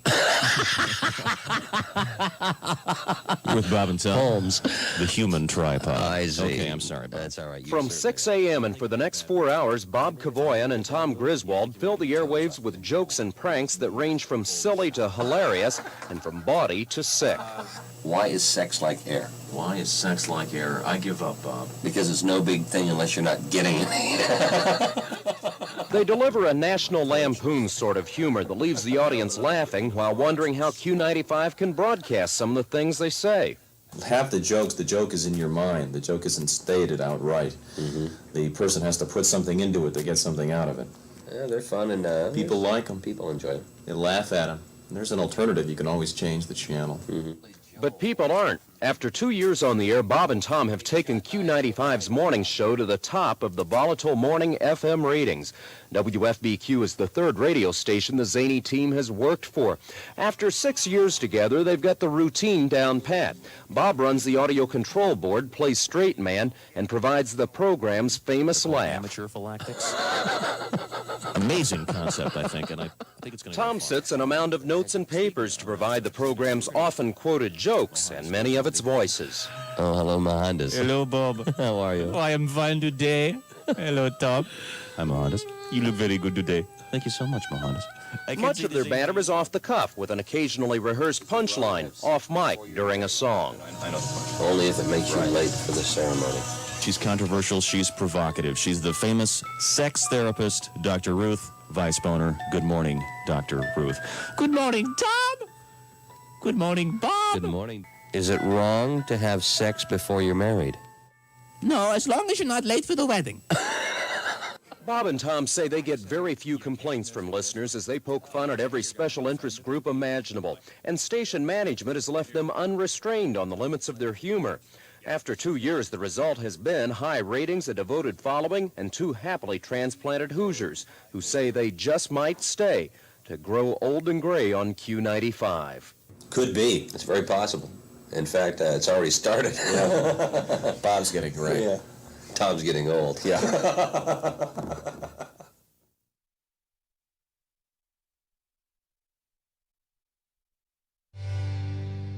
Our guest in the studio, comedian Rodney Carrington.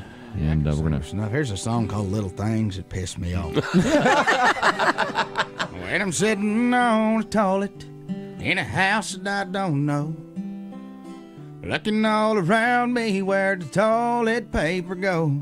I'm feeling real uneasy. I'm feeling real uncertain, 'cause I gotta wipe my butt again with a shower curtain. It's those little things, those itty bitty things. It's those little things like that piss me off. When I pick up on a woman and I take her home to bed, she starts to take her clothes off and she starts to, well, hell, you know. I asked her what her name was. She told me it was Venus. I reached down between her legs. It's those little things, those itty bitty things. It's those little things like that piss me off. Last night I went out drinking in my old daddy's Lincoln. I hit a tree and I killed a friend. Started to scream and holler 'cause he owed me $20. I know I'll never say it again. I know what you're thinking. Hell, he's dead. Take it out of his damn pocket. I didn't kill nobody. There's people out there going, he killed his damn friend. That's awful. I had some mace and I could get up there. I'd squirt his ass. Well, listen to it again. Last night I went out drinking in my old daddy's Lincoln. I hit a tree and I killed a friend. 2 friends, a couple of orphans, and a nun. How do you like that? It's those little things. Oh, he killed 2 orphans and a nun. That bastard. There you have it. Wow. Very nice.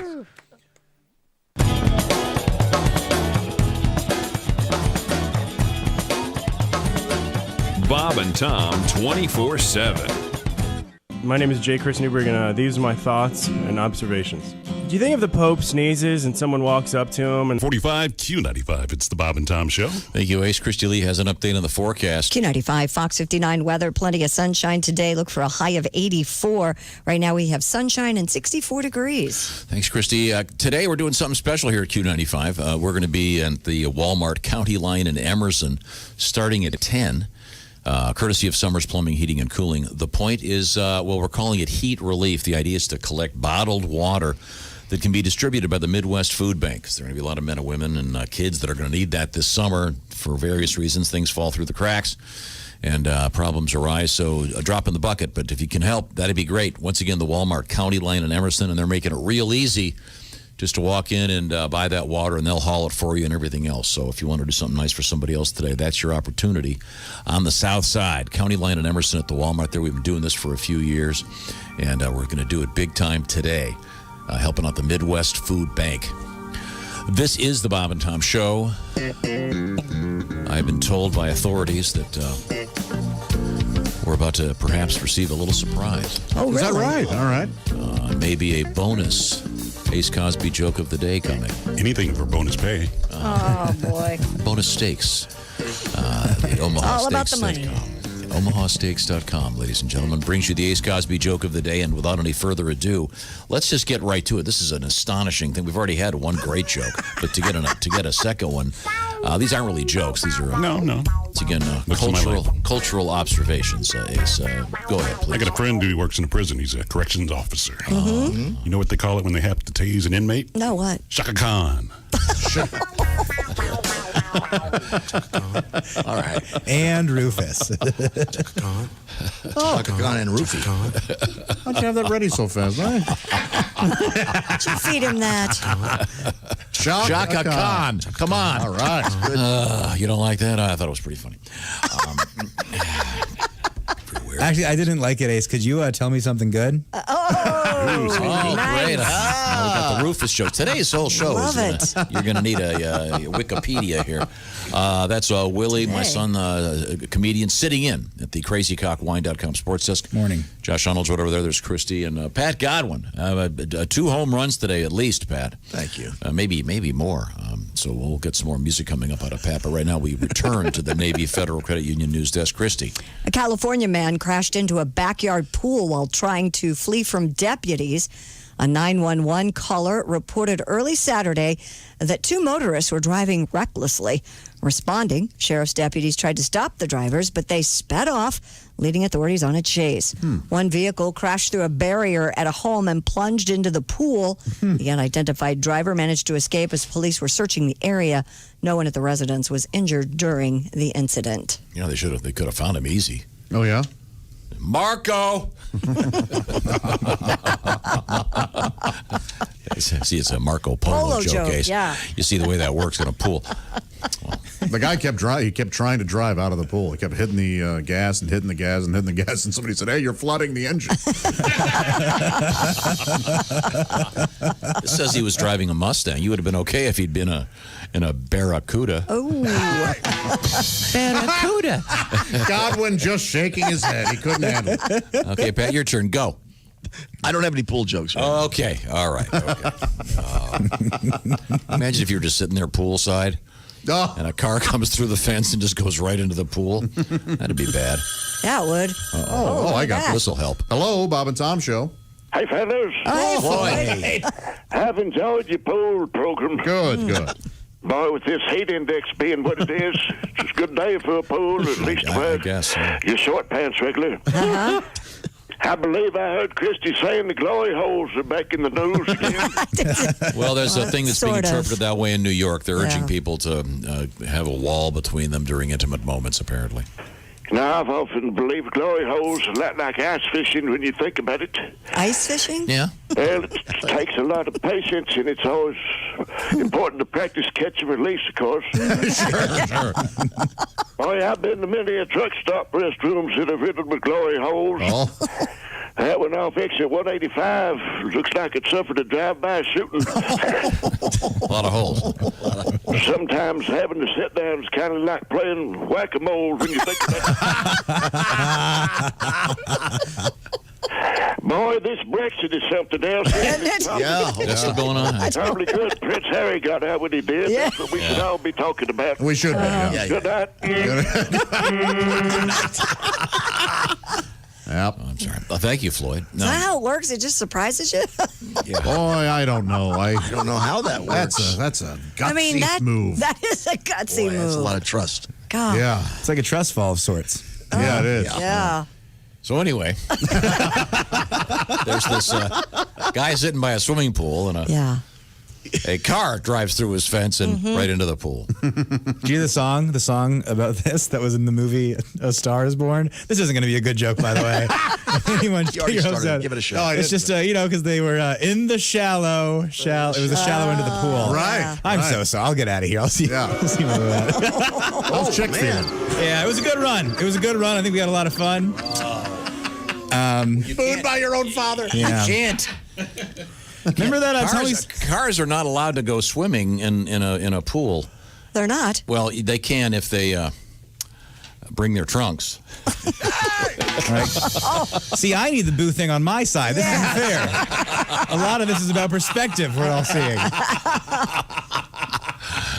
I think you actually have it. We just have to show you how to use it. Okay, well, let's just move on. What else have you got? This is a weird story out of West Virginia where 2 men are saying they were switched at birth nearly 80 years ago. Whoa. John William Carr III. I guess I don't get to meet the real mom and dad now. Yeah, what are they? Keep looking. Here's the grave. John William Carr III and Jackie Lee Spencer were born on August 29th, 1942 at St. Joseph Hospital in Buchanan. According to the Dominion Post, the men have filed a lawsuit against the Roman Catholic Diocese of Wheeling, Charleston, claiming staffers at the diocese-run hospital sent them home with the wrong families. They said the switch was discovered last year when DNA tests showed Carr and Spencer had no genetic matches with the families that raised them, but did match the other's family. My goodness. How'd they find this out? They probably took one of those DNA tests. But I mean, what tipped them off to do that? The men said their families have suffered a lifetime of consequences from the switch and are seeking unspecified damages. I don't know what made them take a DNA test. They were raised by different families. Yeah. I hope one of these guys didn't marry the other guy's sister. Oh, boy. Yeah, that would be accidental incest. I don't think that was a problem.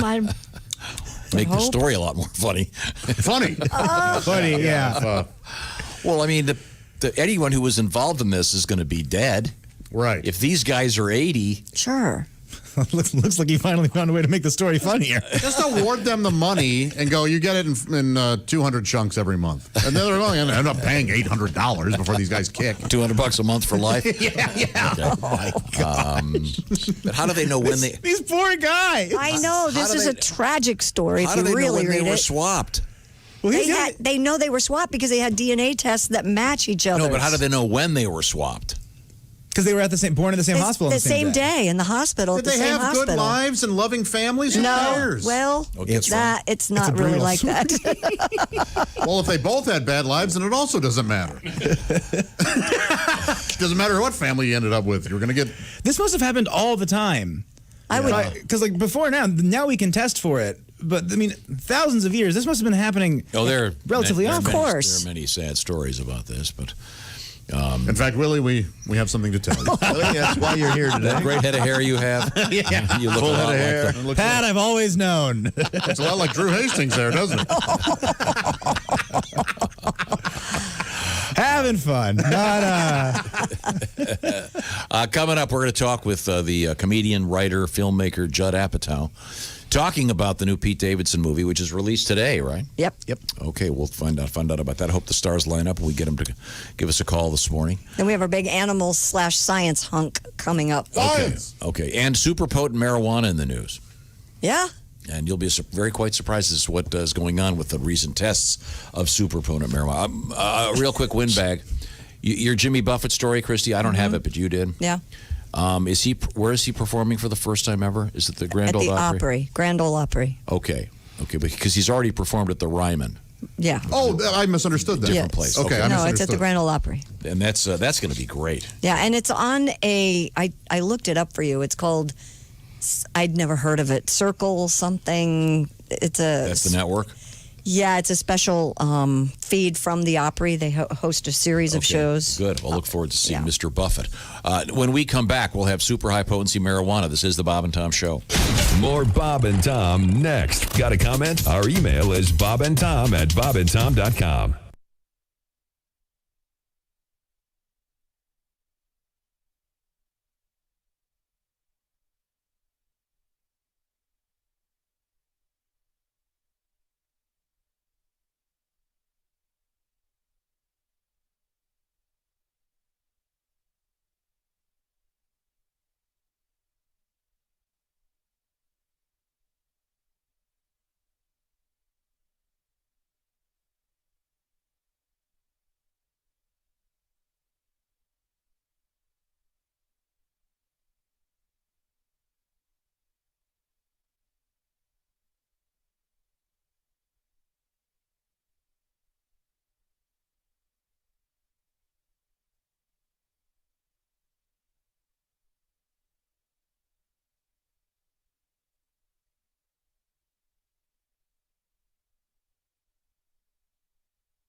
Hi, this is Bob. And this is Tom. And this is Bob and Tom 24/7. Comedy on your computer all day and all night. Bob and Tom 24/7. Mark Allison with you on a Friday, Bob and Tom 24/7. Hey, congratulations to you, over 100,000 subscribers on Bob and Tom's YouTube channel. That's awesome. Make sure you tune in weeknights at 8 p.m. Eastern for Bob and Tom tonight. 20 minutes of video highlights from today's Bob and Tom show. And as far as social media, don't forget about Bob and Tom's Instagram, including pictures of us with friends and guests who used to stop by. Remember those days? Highlights from the show as well on Bob and Tom's Instagram. Just head on over to bobandtom.com for quick links to all of Bob and Tom's social media sites. Give you something to look forward to this weekend. More coming up on Bob and Tom 24/7. Hi, everybody. Christy Lee from the Navy Federal Credit Union News Desk. President Donald Trump says he will pursue an executive order to encourage police departments to meet, quote, the most current professional standards for the use of force. Trump is defending his calls on governors and mayors to aggressively quell violent protests. The president offered few details about the yet-to-be-formalized order during the discussion on race relations and policing before a friendly audience in Dallas yesterday. Asian shares are moderately lower, while New York futures are higher after an overnight rout on Wall Street as investors were scared by reports of rising coronavirus cases in the U.S. The Dow Jones Industrial lost more than 1,800 points, or nearly 7%, in a startling retreat after more than 2 months of robust gains. Fear that a so-called second wave is already coming has punctured bubbling optimism for a quick economic recovery. And scientists are beginning a new study to tell if the blood plasma of COVID-19 survivors might help prevent infection in the first place. Doctors already are using survivor plasma as a treatment for many hospitalized patients, even as research is still underway to tell if it really works. The plasma harbors virus-fighting antibodies. Researchers at Johns Hopkins University are now testing if giving the immune system boost to people newly exposed but not yet sick, like health workers or nursing home residents, could even stave off the illness altogether. And that's your news. I'm Christy Lee. More of the Bob and Tom Show on the way. Ladies and gentlemen, Bob and Tom. We have to explain to my son Willie, who's here today sitting in for Chick McGee, Hey. that these aren't really jokes, Willie. These are cultural observations. Go ahead, Ace. As you said, the semi-quarantine restaurants are opening up again. Yeah. I was at this cool one the other day. It's called Karma. At Karma, they don't have a menu. Get what you deserve. That's funny. I enjoyed that very much. Bob and Tom in the morning and highlights all day long. The Bob and Tom Show, weekday mornings at 6 a.m. Eastern on Bob and Tom 24/7. Bob and Tom 24/7. Oh, yeah.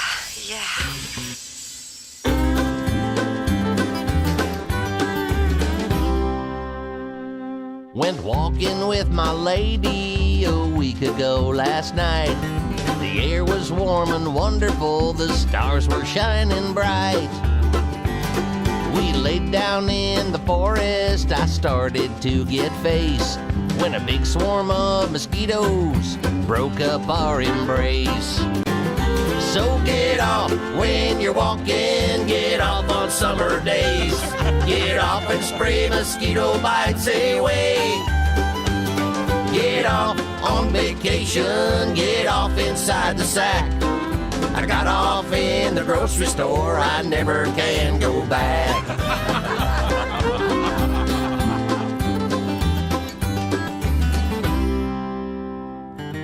Jack and Jill Jaworski go camping every June. They crawl inside the sleeping bag and start howling at the moon. Jack was quite excited till mosquitoes bit his face. Jill, she got Jack off and killed the skeeters with the spray. So get off when you're camping, get off on summer days. Get off and spray mosquito bites away. Get off on vacation, get off inside the sack. I got off in the drugstore, I never can go back. You can't beat off. 901 Q95, it's the Bob and Tom Show. Thank you very much, Ace Cosby, the legendary voice. Christy Lee has a legendary forecast. It's so great. It's so great. Q95, Fox 59 weather brought to you by CarX. Sunny and 84 today. Clear tonight down to 60. Partly cloudy 75 Saturday. Sunny and 73 on Sunday. It's 66 right now. Thanks very much, Christy. Today is the day for Heat Relief 2020. We are collecting bottled water. It'll be at the Walmart at County Line in Emerson on the south side, trying to help out the Midwest Food Bank. Getting some help today from others. Right now, I want to remind you that my friend at Window Nation, they're helping out Josh. Josh, you've got 16 windows, right? That's right. You know how many you have to buy? You have to buy 8. Yes. How come? Because you get 2 free windows with every 2 you buy, and there's no limit on that. And free online virtual quote valid for 6 months. Payments deferred for 2 years. And how about a 0 down payment and 0 interest for 2 years at windownation.com? That's exactly right. Plus, Window Nation guarantees to be the best value. They'll pay you $250. That's right. windownation.com. Get those windows before it gets too hot. This is the Bob and Tom Show. Thanks very much for joining us. And let's see, let's look around the room here. There's 4 of us in the big room, so we're socially distanced. Behind the glass, it's Christy Lee in the Navy Federal Credit Union newsroom. Hi, now, Chickster will be out until next week. We'll look forward to that, seeing him back in here. But right now, Willy Griswold is over there. Hey. From Chicago. We have Ace Cosby, of course, the famous Ace Cosby, the proprietor of the OmahaSteaks.com joke of the day, and our engineer today. Hello. Pat Godwin in the next room. Now, Pat, I want to talk to you for a second because we had a couple interesting things happen here. Jimmy Buffett is going to be doing a special concert with Mac McAnally and, would you say Brad Paisley? Brad Paisley, yeah. And am I getting this right? It's going to be live at the Ryman. Nope, at the Grand Ole Opry. Oh, it's at the Grand Ole Opry. Okay, yes, they he's did never played the Grand Ole Opry. They did the Grand Ole Opry at the Ryman until like 70-something. Right. In any event, it'll be a concert with no audience, but correct. And it's coming up June something. 27th. Okay. Well, that reminded me that Mr. Buffett, besides being a great songwriter and musician, is also kind of an entrepreneur. Yeah, great businessman. Has a bunch of different stuff going on. He's got restaurants and everything. Mm-hmm. I read this a couple years ago. He started a community. Yeah. A retirement community. Absolutely. That's right. My sister's actually gone there and looked at property. I hear it's cool. That's got to be wild. Yeah. So, Margaritaville. Yeah. So in any event, now, Pat, you have a tribute to this? This is called Margaritaville Retirement Home. Getting a sponge bath. One of the cute staff. All of us covered in lanacane. Plugging my CPAP. Taking a long nap. Check out my leg, there's a new spider vein. Spending my golden years in Margaritaville Retirement Home, searching for my lost Epsom salt. Salt, salt, salt. My family claim that it's my memory to blame, but I don't know. What was I talking about? Fell off my scooter, chasing old cooter. Broke my hip and it hurts to the bone. But there's pills in the grinder, and my nurse saw a reminder for that numbing concoction that helps me hang on. Hydrocodone, spending my final days in Margaritaville Retirement Home, searching for my lost Epsom salt. Salt, salt, salt. My children claim that it's my memory. My children claim that it's my memory to blame, but I don't know. I think I just pooped my pants. Of course.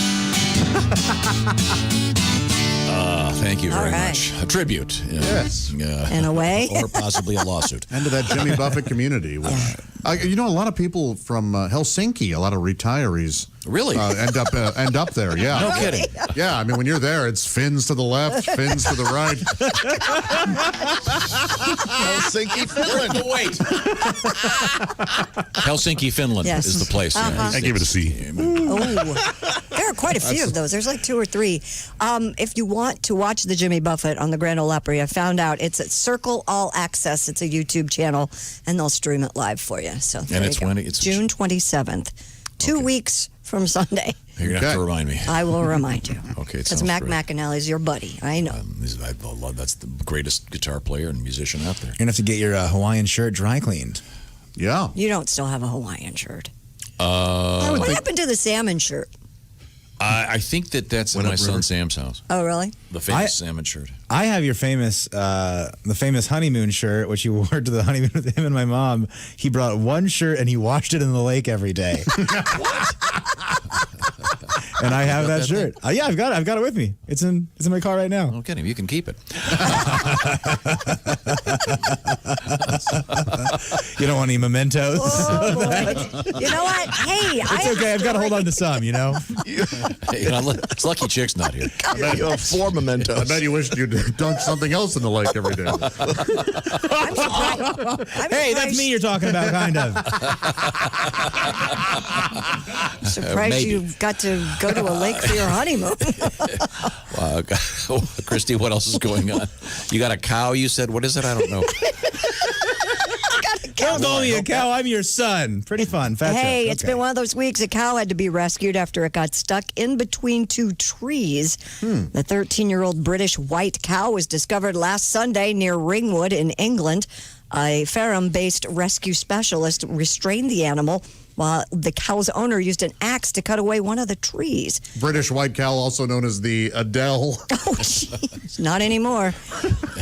The bovine was eventually freed. That would have been a great joke a couple years ago. You're right. Yeah, maybe 6 months ago. Yeah, she's all Dang skinny it. now. It's great now. We missed it. It was given food and water before being loaded into a trailer and They had to taken take back they to had its to cut farm. the tree down. Yeah. Yes. Well, they're not going to cut the cow. Yeah, why do you to think save the they're- trees. Well, I would think it'd be a lot easier to milk it. Just leave it there. Are there any famous fat British people? Winston Churchill, kind of. They're not very big over James there. Corden. Oh, they're getting big. James now. Corden. Yeah, but he's one of us now. He's over here. Now he's an American. Oh man. Is that controversial? He's on American TV. I mean, I don't know if it. They could. I guess they couldn't grease it up and back it out. Wow. I don't know. Apparently By not. which I They mean had to the use an cows. axe. I mean grease up the cow's head and get it out, or Right. rather than have to take the tree down. I saw the picture of this. The trees are shockingly small. Oh, are really? they? Yeah, it is. It's a very small tree. It looks like. So you feel like they could have done something else. I think they could have just pulled them apart, maybe. Because I hear it. Oh, geez. Oh, it's much sadder than I thought. Oh, it then is? Let's not. Yeah, talk the about it. cow's butt's caught in the trees, and he's kind of lying down, looking sad. Oh. Well, it's a great weekend to grill. No kidding. And someone feed this thing. Is it a skinny cow? I'm looking it up now. See, those are British cows. They're skinny over there. That's how they do it. Count the ribs in this guy. All right. Well, it's a lady cow, of course. So I don't know. Hope it's okay. Yeah. What's that stuff called? Tea tree oil? What is it? Tea tree? Oh, bag balm. That's what you're thinking. Oh of. no, it isn't. Okay, because There is a tea tree oil. Yes. Can you grease up the tree and never mind? Just leave the cow went. He must have gone through it forward, and now it's got his ass stuck. the trees are it's. He went through it. I thought the cow's head was stuck in it, and it was ass was just sitting up there. No, he just got stuck. He couldn't move. Okay. They don't move when they're up in a tree, the cows. No, they don't? They bark. Christ. Pat, you dog. Oh, there we go. In an odd way, that saved it. Okay, Christy. Why did that make the international newswire? I wonder. Oh, gee, I don't know. No, I'm saying that was on the international newswire. Huh. I mean, what? I don't know. So people want to get people sad and see a poor cow on the ground. Well, they got it out. It has a happy ending. It's like the kid in the well this time. Yes, this Okay, time. Christy, back to you. You know what?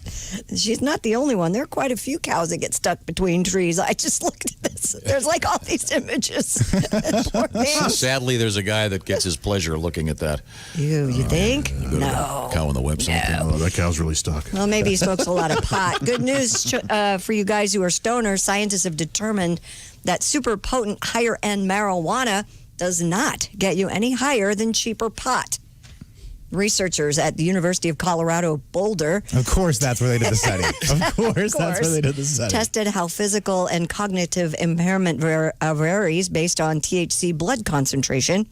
The study participants who smoked super potent weed products had high concentrations of THC in their blood, but they did not perform any differently in balance and memory tests than participants who had smoked less potent concentrations of weed. Oh, so you might as well go generic, huh? Guess so. This indicated that the intoxication level was the same regardless of potency. Wow. The findings could have legal ramifications in that when someone is pulled over for driving while high, their blood test could make it appear that they are more intoxicated than they actually are. The study was published in JAMA Psychiatry. Maybe this is like high-octane gas. Yeah. Some cars don't need it. Right. So you pay the extra $50 and... what's your experience with this, Willie? In my experience, bad weed just tastes worse, makes you cough more. Good weed is, it's more pleasant. It's a little fruity. But I mean, a lot of it I feel like is, placebo effect, right? Is the amount of high that you get.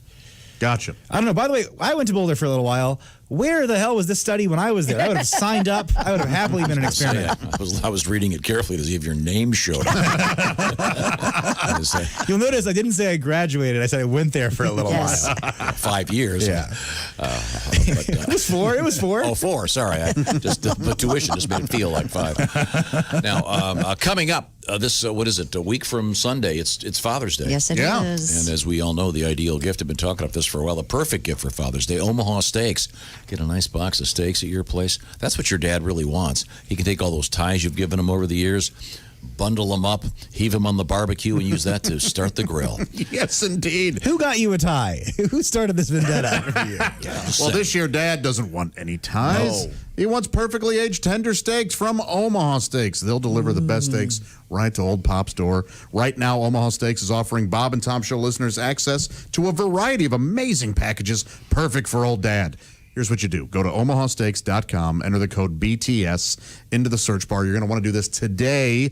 You'll see all the great options available. Many include free shipping and a free 1-pound package of their perfectly cured, incredibly thick applewood smoked steak cut bacon. And as Tom likes to remind us, the bacon eggs demand to be served along with. Oh, the eggs go, I want to have steak cut bacon. Are you kidding me? That's exactly right. Omaha Steaks has a variety of Father's Day packages that include world-famous Omaha steaks, naturally aged at least 21 days and packaged for tenderness and hand-carved to perfection. Burgers, franks, sausages, perfect for grilling. Premium poultry and pork cut by Omaha Steaks butchers, sealed for freshness and flavor. Tasty and easy to make side dishes like those potatoes all gratin that crisp up so well in the oven. Plus one-step family meals, artisan desserts, and much, much more. Make Father's Day simple this year. Send Dad the gift he really wants, those mouth-watering, perfectly aged Omaha steaks. Get free shipping and free steak cut bacon with select packages. Once again, visit omahasteaks.com. Type BTS in the search bar for the best Father's Day gifts today. He's going to love them. Hopefully, he'll share with you Omaha Steaks. We're hoping to hook up with Judd Apatow coming up. This is the Bob and Tom Show.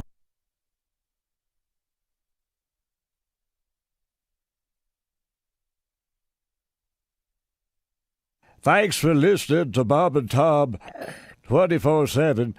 Hey, don't forget about the laughter after the Bob and Tom Show. Where? Right here on Bob and Tom 24/7. It's the work farce, all the fun without really too much effort. Ace Cosby, your host. Keep your smile going all day and keep your coworkers guessing what you're up to as you roll through this Friday with us right here on Bob and Tom 24/7. More of the show coming up. Hi, everybody. Christy Lee from the Navy Federal Credit Union Entertainment News Desk. The Rock and Roll Hall of Fame in Cleveland and the Stax Museum of American Soul Music in Memphis are reopening after shutting down in March because of the coronavirus pandemic. The Rock Hall will reopen Monday with the caveat that visitors stay, quote, at least 2 Stratocasters apart. The Stax Museum will reopen next Thursday. Both are incorporating new cleaning practices and cashless admission, and visitors are urged to wear face masks. Jimmy Buffett will make his debut at the Grand Ole Opry in Nashville on June 27th. He will appear with Brad Paisley and Mac McAnally for the broadcast that night, which will be in front of an empty house with the musicians 6 feet apart. And Garth Brooks calls his upcoming concert for drive-in theaters old school, new school, and perfect for the time we're in. Brooks will beam a concert to 300 drive-ins in the U.S. and Canada on June 27th. The event will follow guidelines set by local and federal health officials. Admission, $100 per car or truck. And that's your entertainment news. I'm Christy Lee. More of the Bob and Tom shows coming up. Ladies and gentlemen, Bob and Tom. This is Compassion. Compassion. This is the song from the Dalai Lama.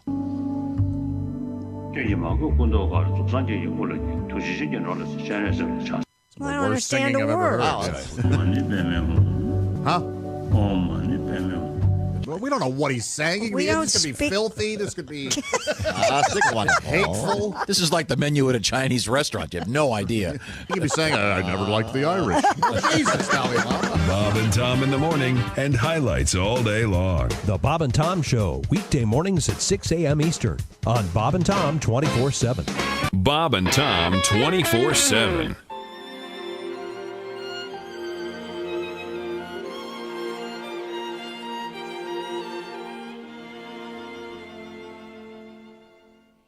I love to watch you as the jasmine wind blows through your hair, your bedroom eyes, your pouting lips.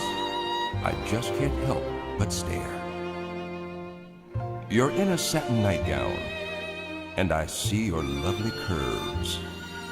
I hear somebody coming, and I drop my binoculars.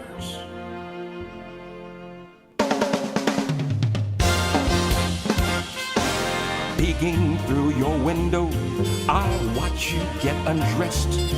As you slip off your nightgown, my heart pounds in my chest. I think I'll break into your house and lie down on your bed, then dance around your bedroom with your panties on my head. I can't stop stalking you every minute, every day. I can't stop stalking you. Nothing in this world will keep me away. I watch you at the health club. I watch you at the mall. Last week I sat beside you in the airport bathroom stall. I know you really love me. Someday you'll say I do. Even though a restraining order keeps me 100 feet from you. I can't stop stalking you every minute, every day. I can't stop stalking you. Nothing in this world will keep me away.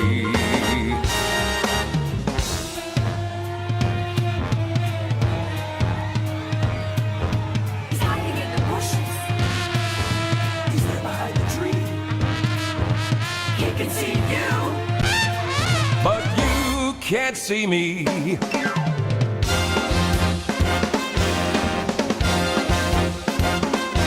I see the red lights flashing as I hide behind this tree. Once again, your nosy neighbors have called the cops on me. I'm sitting in this squad car, my ears begin to ring. I listen as these voices in my head begin to sing.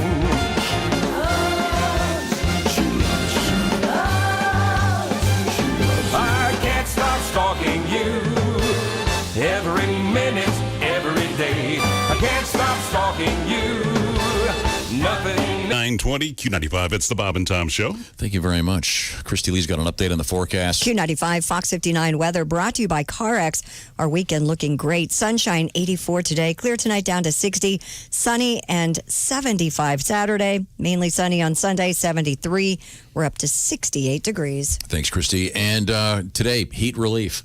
You can help by donating water. And they've made it real easy. Head to the Walmart, County Line in Emerson, and help out some folks that are going to need some fresh water. This is the Bob and Tom Show. Welcome back. Thanks for joining us. We're going to talk with Judd Apatow, the film director and comedian, in a matter of a minute or two. I'll introduce everybody real quick. There's Ace Cosby, our engineer. Across the way, my son Willie, comedian Willy Griswold, sitting in for Chick McGee. Chick will be back next week. We have Josh Arnold over there. That just throws me. I see that orangeinsoles.com orange chair, and it's just so... hideous looking, but apparently very comfortable. It is very, I love it. The lovely Christy Lee is behind the glass in the former performance room. Now it's her own little studio. Hi. She has her own little world over there. I love it. You got great lighting in there. Thank you. If nothing else, I mean, you look much better on camera than the rest of us. That's very nice. You only see half my face. That's why. And then, if you've always wondered what Pat Godwin would look like if in the middle of the night he opened up a refrigerator, that light is really flattering. His light is fine. It's not harsh at all. Pat, why do you have a microphone in front of your great. refrigerator? That's so weird. He's being mean. He is being mean. You look really nice. I'm trying to say, Pat, that under normal circumstances, you're even more handsome. So, good save, man. Now, you're going with just the stash right now? No, I'm just scruffy. Okay. You know? Okay. Yeah, 5 o'clock shadow. Yeah. Okay. Now let's see. For the ladies. Where were we? Oh yeah, my son Willie. You shaved off your mustache. I did. I did not look good. The ladies hated it. Yeah. Well, not just the ladies. Their dad hated it. Oh, we can all weigh in on this. I liked it. I liked it too. It's not great. Ace, have you ever had a stash? Yeah. Really? I didn't know that. Would you have it around me? Yes. I didn't notice it. Will you grow one again? Really? Please? No, I don't like them. Okay. All right. Would have been good for the show. I think if you Sort of a throw out a monetary amount, we may see it. I don't know. Christy, what do you got over there?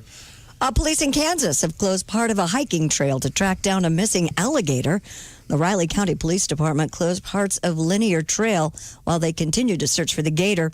Manhattan Reptile World reported 2 American alligators were stolen from their store on Friday, June 5th. It appears one of the gators was spotted on the trail while the other reptile remains missing. Well, then why close the trail? What do you mean? How are you going to find it if? close the trail for people People walking. walking so they don't get attacked by an alligator. Come on. Okay.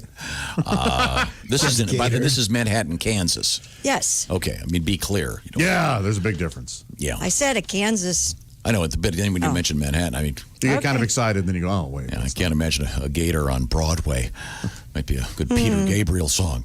A gator on Broadway, even with the slow down state that New York is in, it would be a speed bump in a matter of about 2 minutes. Do they sell alligators at pet stores? The cool ones, yeah, the crazy cool ones, yeah, they sell them there. Really? The ones where you can smoke cigarettes inside? Sure, you can get an alligator in there. I've been to some reptile stores that you can buy. They were selling baby alligators, yeah. Really? Yeah. Well, I don't know if they were supposed to be. Because don't they know that they're going to grow up into be big alligators? And No, people don't realize that. That's why when they get puppies, they go, "Oh, I didn't know it was going to be this big of a dog." But I'd rather have a big dog than a big alligator in my basement. Yeah, sure. Well, did you see the story from Florida where a man got into a tug-of-war match with an alligator who had grabbed his dog? How'd that end? That can't be. It's got to be one for the alligators, that one. Yeah. Trent Tweedale was walking 6-year-old Loki on the farm. It's like a Monty Python character. I know. Monday morning when his rescue pup had his front paws in the river and a nearly 13-foot-long gator attacked. Whoa. Tweedale, a former Army staff sergeant, jumped into action. Here's his quote. "I grabbed the dog's collar to try to pull him back." Wait, we can hang on to the dogs. I think we're going to get Judd here in just a second. I'm getting the minute 3, 2, 1. We're going to hook up with comedian and director Judd Apatow. This is Judd right now. Hey, Judd, how are you? I'm doing well. How are you? It's good talking to you. By the way, just real quick before we get to the new movie, love the Gary Shandling documentary. Geez, that was amazing. Thank you very much. And for bored people looking for content, that's streaming on HBO. And I just put a book out that's called It's Gary Shandling's Book, which has all these pages of his journals and jokes and script pages that I just felt like people would enjoy seeing. Now, were you decent enough at basketball because he had those legendary basketball games at his house? I was terrible. Terrible. Sarah Silverman would smoke me at every game. And I once Alan Zweibel, who's the great Saturday Night Live writer, landed on my shoulder and dislocated it, and I couldn't play for 8 years. Very good. Judd Apatow is Judd's new movie is with Pete Davidson, and it's, as I understand it, available everywhere on demand beginning today. Am I getting that right? If you just scream at your computer like, "Siri, Alexa, play it," it appears. And now, your involvement in this, when did this project start? And I gather it's doing great and getting great reviews from the critics that know Pete Davidson from SNL. What's the story on this? Well, I was doing Trainwreck with Amy Schumer, and I just said, who should I know? Who's funny? And she's like, there's this kid, Pete Davidson. He's 20 years old. He's so funny and darkly funny. And then we put him in a cameo, and then Bill Hader did the scene with him, and he thought he was so funny that he called Lorne Michaels and said, you got to put this kid on Saturday Night Live. And then he did, and then we just started kicking around this idea for many years and finally felt like it was ready. The King of Staten Island is the name of the movie, and it's available everywhere, as Mr. Apatow said. Shout at your computer. This is not really autobiographical, but kind of, I understand. Well, it's an imagining of what his life might have been like if he didn't find comedy. Because in real life, he's a very driven person who was doing stand-up by the time he was 16. He wasn't a slacker. And in the movie, he's someone who's kind of lost as a result of the grief of losing his dad, who was a firefighter. And it's about what happens when his mom, played by Marissa Tomei, starts dating a new firefighter, played by Bill Burr. And in a lot of ways, it's a romance between like a young man deciding if he's going to let a new father figure into his heart, and they're just so funny together, especially when they hate each other. It's weirdly emotional and funny. Yeah, Bill Burr is a longtime guest on this show, way back in the day when he was doing the clubs. Speaking of doing the clubs, Judd, you came back out as a stand-up a few years ago, and Willie here saw your show in Chicago. It was great, I understand. Yeah, I saw you with Lincoln Lodge at the Under the Gun Theater. Oh, wow, you saw that one. Yeah, that was fun. We swung through one night, and that was a great night. I had the best time, and, I'd heard about the Lincoln Lodge from Pete Holmes when we were doing Crashing, about what a legendary place it is. Yep. And what a great experience. There's so many of our greatest comics come from Chicago. Well, Judd, it's always a great pleasure. I know you got a million interviews to do. We'll give it one more plug. It's The King of Staten Island, directed by Judd Apatow. Did you help write this thing? I wrote it with Pete and our friend Dave Cyrus, and it took me a while. I mean, I haven't made a movie in 5 years. I try not to do it unless I'm really passionate about it, and I felt like this story, was everything I was looking to discuss, because it's also about firefighters and nurses and first responders and their willingness to sacrifice, for other people. I mean, they take amazing risks to be there for others. Mm-hmm. Well, it sounds like a great movie. The King of Staten Island, as Mr. Apatow says, available everywhere on demand. Shout at your computer. Thanks, Judd. Can't wait to see it. Thank you so much. Take care. Now, we have a couple things to get back to. Christy, the last time we left you, I believe we had an alligator in the mouth of a dog. This guy who's walking his dog. Oh, I'm sorry, a dog in the mouth of an alligator. It's a tough dog. And the 13-foot alligator had grabbed the guy's dog. So he climbs into the water knee-deep and starts pounding on the alligator's head until he let go of the dog. The dog had to have some surgery, but will be okay. Oh, good. Yeah, so it's kind of a nice, weird story. Wow. Well, we do a lot of alligator stuff. Well, that's because there are a lot of alligators. Yeah, you'd think by now people would realize. They don't all end well. No. Yeah, I don't want to sound insensitive, but if an alligator gets my dog, I'm getting a new dog, I think, is the plan there. So you're not jumping in and pounding. I'm not going to beat up an alligator. We had a good time, me and the dog. Lots of dogs. The weirdest alligator story of the year was the two alligators eating each other. No, I think this is the worst one. The zoo in Moscow, Russia. Oh, the one that they thought they had Hitler's alligator? Yeah, it's an alligator named Saturn, lived to be 84 years old, died in late May. And I'm not making this up, if you Google this news story, it is believed that this was Hitler's alligator, that he had some kind of a zoo. And I don't know what it is about guys that take over countries and ruin the world, or drug kingpins. Or drug kingpins. They always they get these zoos. You've got the guys in, South America that brought in hippos, and now they're ruining the ecosystem there, yeah. These crazy people who buy tigers and all this other stuff. But apparently Hitler had this alligator, and it died at the age of 84. They named it Saturn, and the story in this gator, here it is. It was born in the U.S., sent to the Berlin Zoo, and apparently the gator escaped in 1943. Yeah. Reappeared in 1946 when it was found by British soldiers and given as a gift to the Soviet Union. They knew it was Hitler's because it was goose stepping. Alligators have such little legs. That is so funny. That is such a great cute image of what it is. Actually, I did a little research, and they now think that the alligator was actually Eva Braun's. But Hitler's the one that got stuck feeding. Sure. just like when you got that. What did you get? You didn't get a gator. What's the stupid pet that you have? She had a chinchilla. Oh, yeah. I thought you were looking at Willie like he was. No. Charlie had the lizards. So I think Willie had the turtle. I had a chinchilla. You got rid of the chinchilla. I didn't get rid of it. How long did you have it? I re-gifted it. How long did you have it? 12 years, 13. Seriously, like when you got rid of that, wasn't it better than any of your divorces? Actually, no. In fact, I was just watching videos of her this morning and thinking, I miss her little butt. She'd run around. It was cute. Yeah, that's worth taking over one of the rooms in your house. No, she was in the living room. Anyway, so that of all the alligator stories, Hitler's gator may be the weirdest one. That is weird. Is that the name of a skinhead band, Hitler's Gator? That's a great name.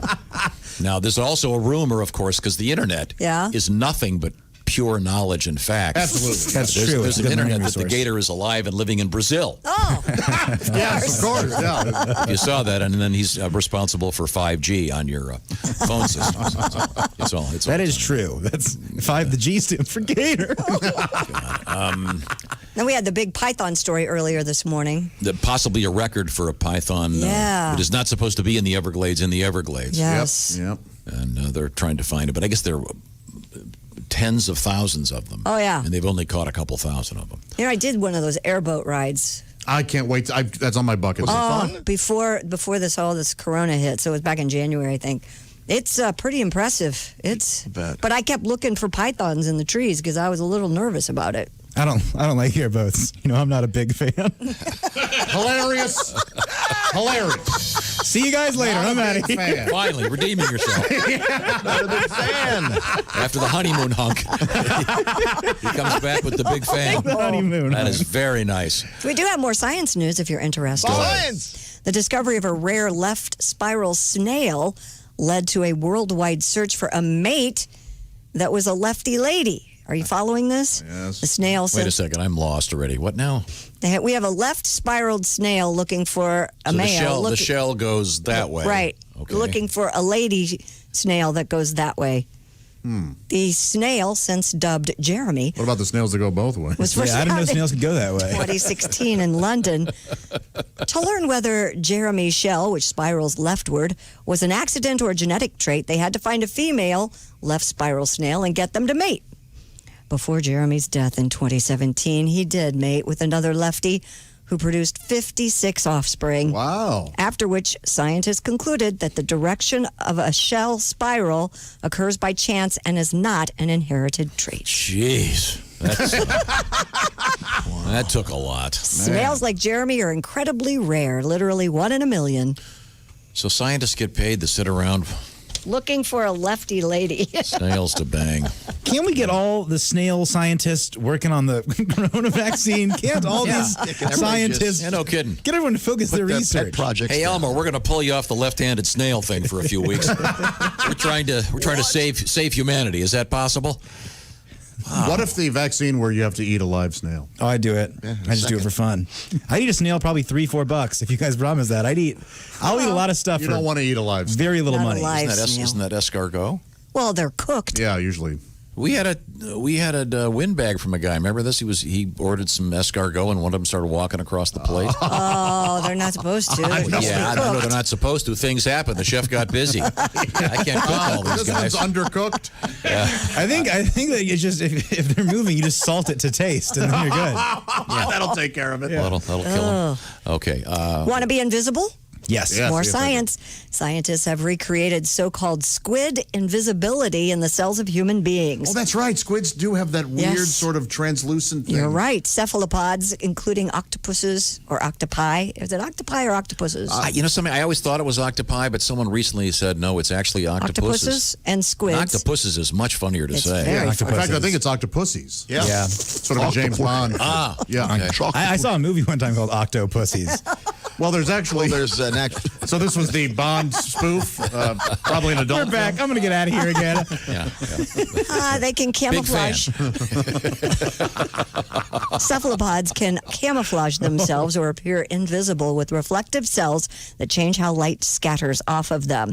Scientists at the University of California, Irvine engineered human embryonic kidney cells to display a similar ability. Oh. So first the kidneys, then who knows? Could be the whole human, invisible. Oh. What? You could be. I don't know. So this is like a superpower thing. Yeah. Okay. Oh, I think it might be Superman Day too, by the way. I forgot. If you're invisible, Josh, where would you go? You be creepy about it? Oh, I mean, I'm kind of a pervert. Yeah. Oh, yeah, you got to get a little creepy. So, yeah, probably, I don't know, woman's locker room. No, you wouldn't do Dressing that. rooms. Where? Curbs. I like a bigger look. What about you, Wilbur? Where would you go? I mean, it's for being sneaky, it's for being creepy, it's for thievery. I would also just love walking around knocking people's hats off. Yeah, things like just that. goofing and messing. Yeah, and just moving things. It is Superman Day. It is Superman Day? That's what I thought. Okay. Well, thank you very much. Super Invisible Day. Now, coming up, we're going to check in with some stuff that's happening in the world. We just did science. We'll do a little exciting history. Right now, I want to remind you that our buddies at Napa Auto Parts, thousands of locally owned Napa stores across the nation. Chances are that wherever you call home, Napa calls that home too. So as America starts opening back up, Napa is there doing what they've always done to help keep local communities moving forward. It's our friends at Napa Auto Parts stores, Napa Auto Care Centers, or you can visit NapaOnline.com. They've got all kinds of great delivery stuff going as well. Find out by going to NapaOnline.com. You can always count on Napa know-how from your favorite Napa Auto Parts store, Napa Auto Care Center, or like I said, NapaOnline.com. Coming back with exciting things in the world of history. Really? This is the Bob and Tom Show. This is the Bob and Tom Show, brought to you in part by Navy Federal Credit Union, proudly serving the armed forces, DoD, veterans, and their families. Our members are the mission, insured by NCUA. This is the Bob and Tom Show.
Hey, guy, it's Kid Tarmac. You're listening to Bob and Tom 24/7. Take that to the bank.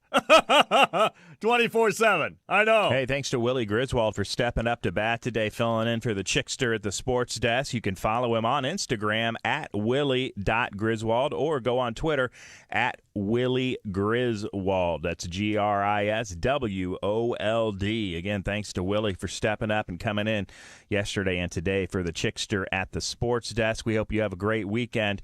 You were listening to Bob and Tom 24/7. I'm Mark Allison with your CrazyCockWine.com sports update. Good morning. NHL players aren't all in a rush to return to team practice facilities. They've been able to skate and work out since Monday. The League and Players Union Thursday agreed to a July 10th start for training camps if they can agree to resume this season. But the uncertainty over that agreement has some players unsure when they'll return to their home cities. The current stage of workouts is voluntary. Players are dealing with quarantine regulations in the U.S. and Canada. It's also still uncertain exactly when games might resume. Well, speaking of the pandemic, Formula One races in Azerbaijan, Singapore, and Japan have been canceled because of the pandemic. Organizers say the long lead times required to construct street circuits in Singapore and Azerbaijan made it impossible to host those races. The Japanese Grand Prix in October canceled because of ongoing travel restrictions. F1 had already announced a revamped schedule that confirmed the first 8 races of the 2020 season. It is planning to have from 15 to 18 races in total once things do restart. The PGA Tour has made a quiet return into action after being disrupted for months. There was a moment of silence at the Charles Schwab Challenge at Colonial in Fort Worth Thursday in honor of George Floyd. Commissioner Jay Monahan stood on the first tee and spoke about hopes of ending racial injustice on the course. Where there were no fans, the first-round leaders were Justin Rose and Harold Varner III. That's a quick look at your sports update. More of the Bob and Tom Show coming up. Hi, this is Bob. And this is Tom. This is Bob and Tom 24/7.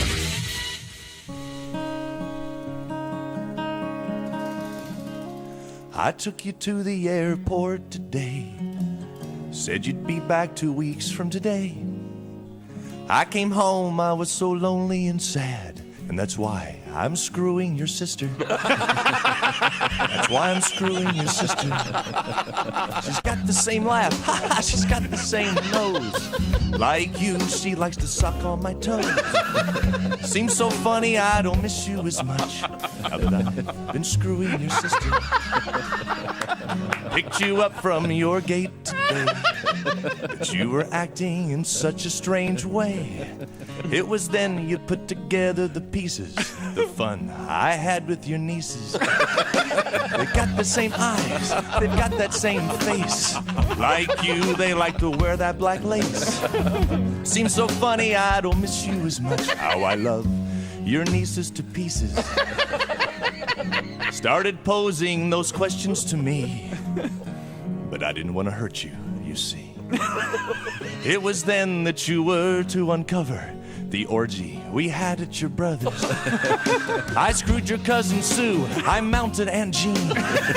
Boy, I really made your grandmother scream. Seems so funny we don't miss you as much now that I've been screwing your family. It's all good.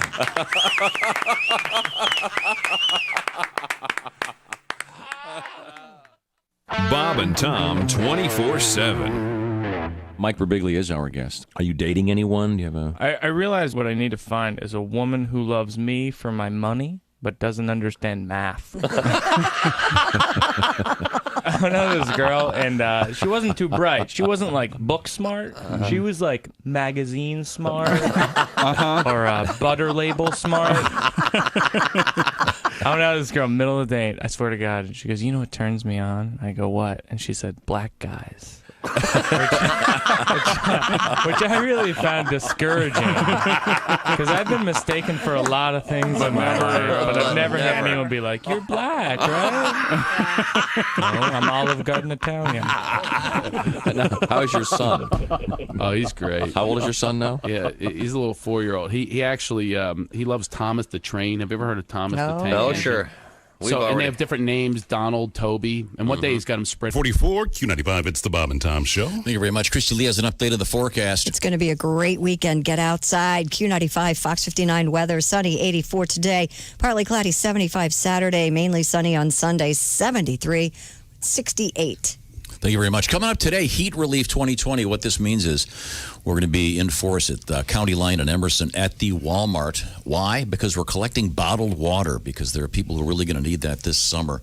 And you can help out. And we've made it real easy as well. You can just walk into the Walmart and they'll carry it for you and take it to the trucks, et cetera, et cetera. Thanks to Two Men in a Truck, Angel Animal Hospital, Indiana Members Credit Union, and also Summers Plumbing, Heating, and Cooling.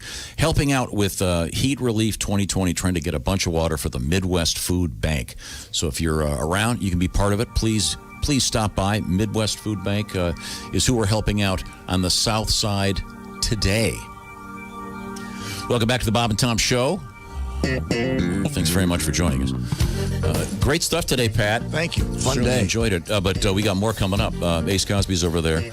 Willy Griswold sitting across from me at the crazycockwine.com sports desk. Hey. Of course, the orangeinsoles.com sidekick chair is occupied by Josh Arnold. Hi. And Christy Lee in the Navy Federal Credit Union newsroom. Hey.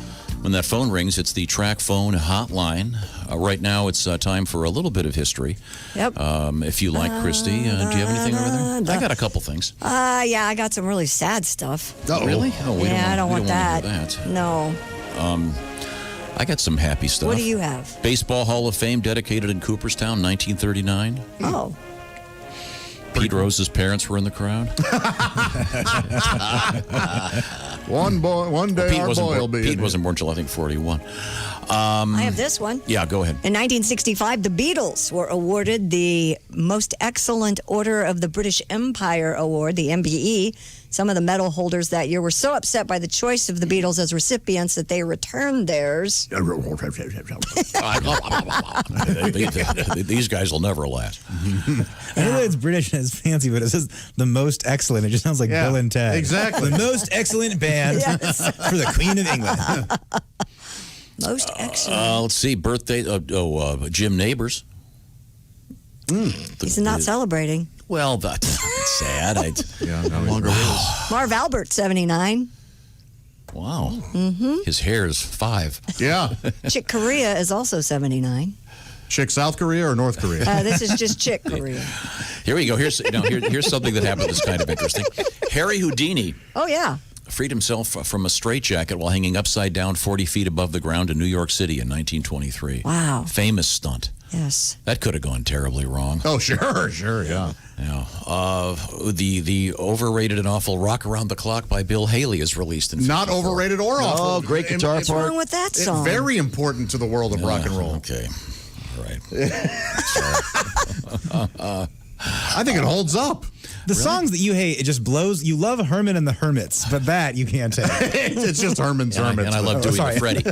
Time now to find out what we learned on today's show, because we learned a lot. That's right. Things we learned, sponsored by Grainger. Delivering the products that keep your facility running is what Grainger does best. They've been doing it for 90 years. Visit Grainger.com for whatever you need, whenever you need it. Grainger, for the ones who get it done. Thank you very much. Let's see now. We learned that I'm not allowed to pick my own furniture at my house, so I don't have a chair. That's sad to me. I like the chairs. Everybody should have their own chair. No, you have a chair. I'll say this: the part of the house when I lived there, it has been totally redone, and it looks a million times better. It does look good. He was using, almost 100 square feet of space was essentially used as a hallway, and now there's furniture and there's books. It's beautiful. Yeah, okay. Let's see now. Willie, you have congratulations, graduating tomorrow. Yep. With a master's degree, but it's one of those Zoom things. Yeah. Are you going to put on a cap and gown and? No, I think I'm gonna hang out outside. And You're not going to watch with them, Dad? I'm going to watch. He's going to be in Chicago. Oh. He'll tune in. I don't know. I don't care. You can watch. It's a virtual thing. If you're a baseball fan or a collector, this is amazing. A 97-year-old guy died in New Jersey. Among other things, his baseball card collection, which in the future I guess will be known as the Uncle Jimmy collection, had 6 signed Babe Ruth cards. Each one estimated to be worth over $100,000. That's wild. And a lot of other amazing stuff, including a Lou Gehrig signature card and some other stuff. But it was the classic story. So the kids are all going to sell them, right? He doesn't have any kids. It's all nephews and nieces. Well, that's what I meant. We had an Uncle Jimmy collection in our family, but it was just a bunch of unfortunate Polaroids. He had a lot of peculiar friends. Yeah. With a variety of unusual interests. We found out from Donnie Baker that it was 5G that took out Epstein. I had no idea. I did not know that. Let's see. We found out that a great song from Pat about an unusual event in Australia. Oh, yeah. And the guy that sued his boss, saying that the excessive flatulence in the office, went up to the Australian Supreme Court. Yeah. But the guy lost.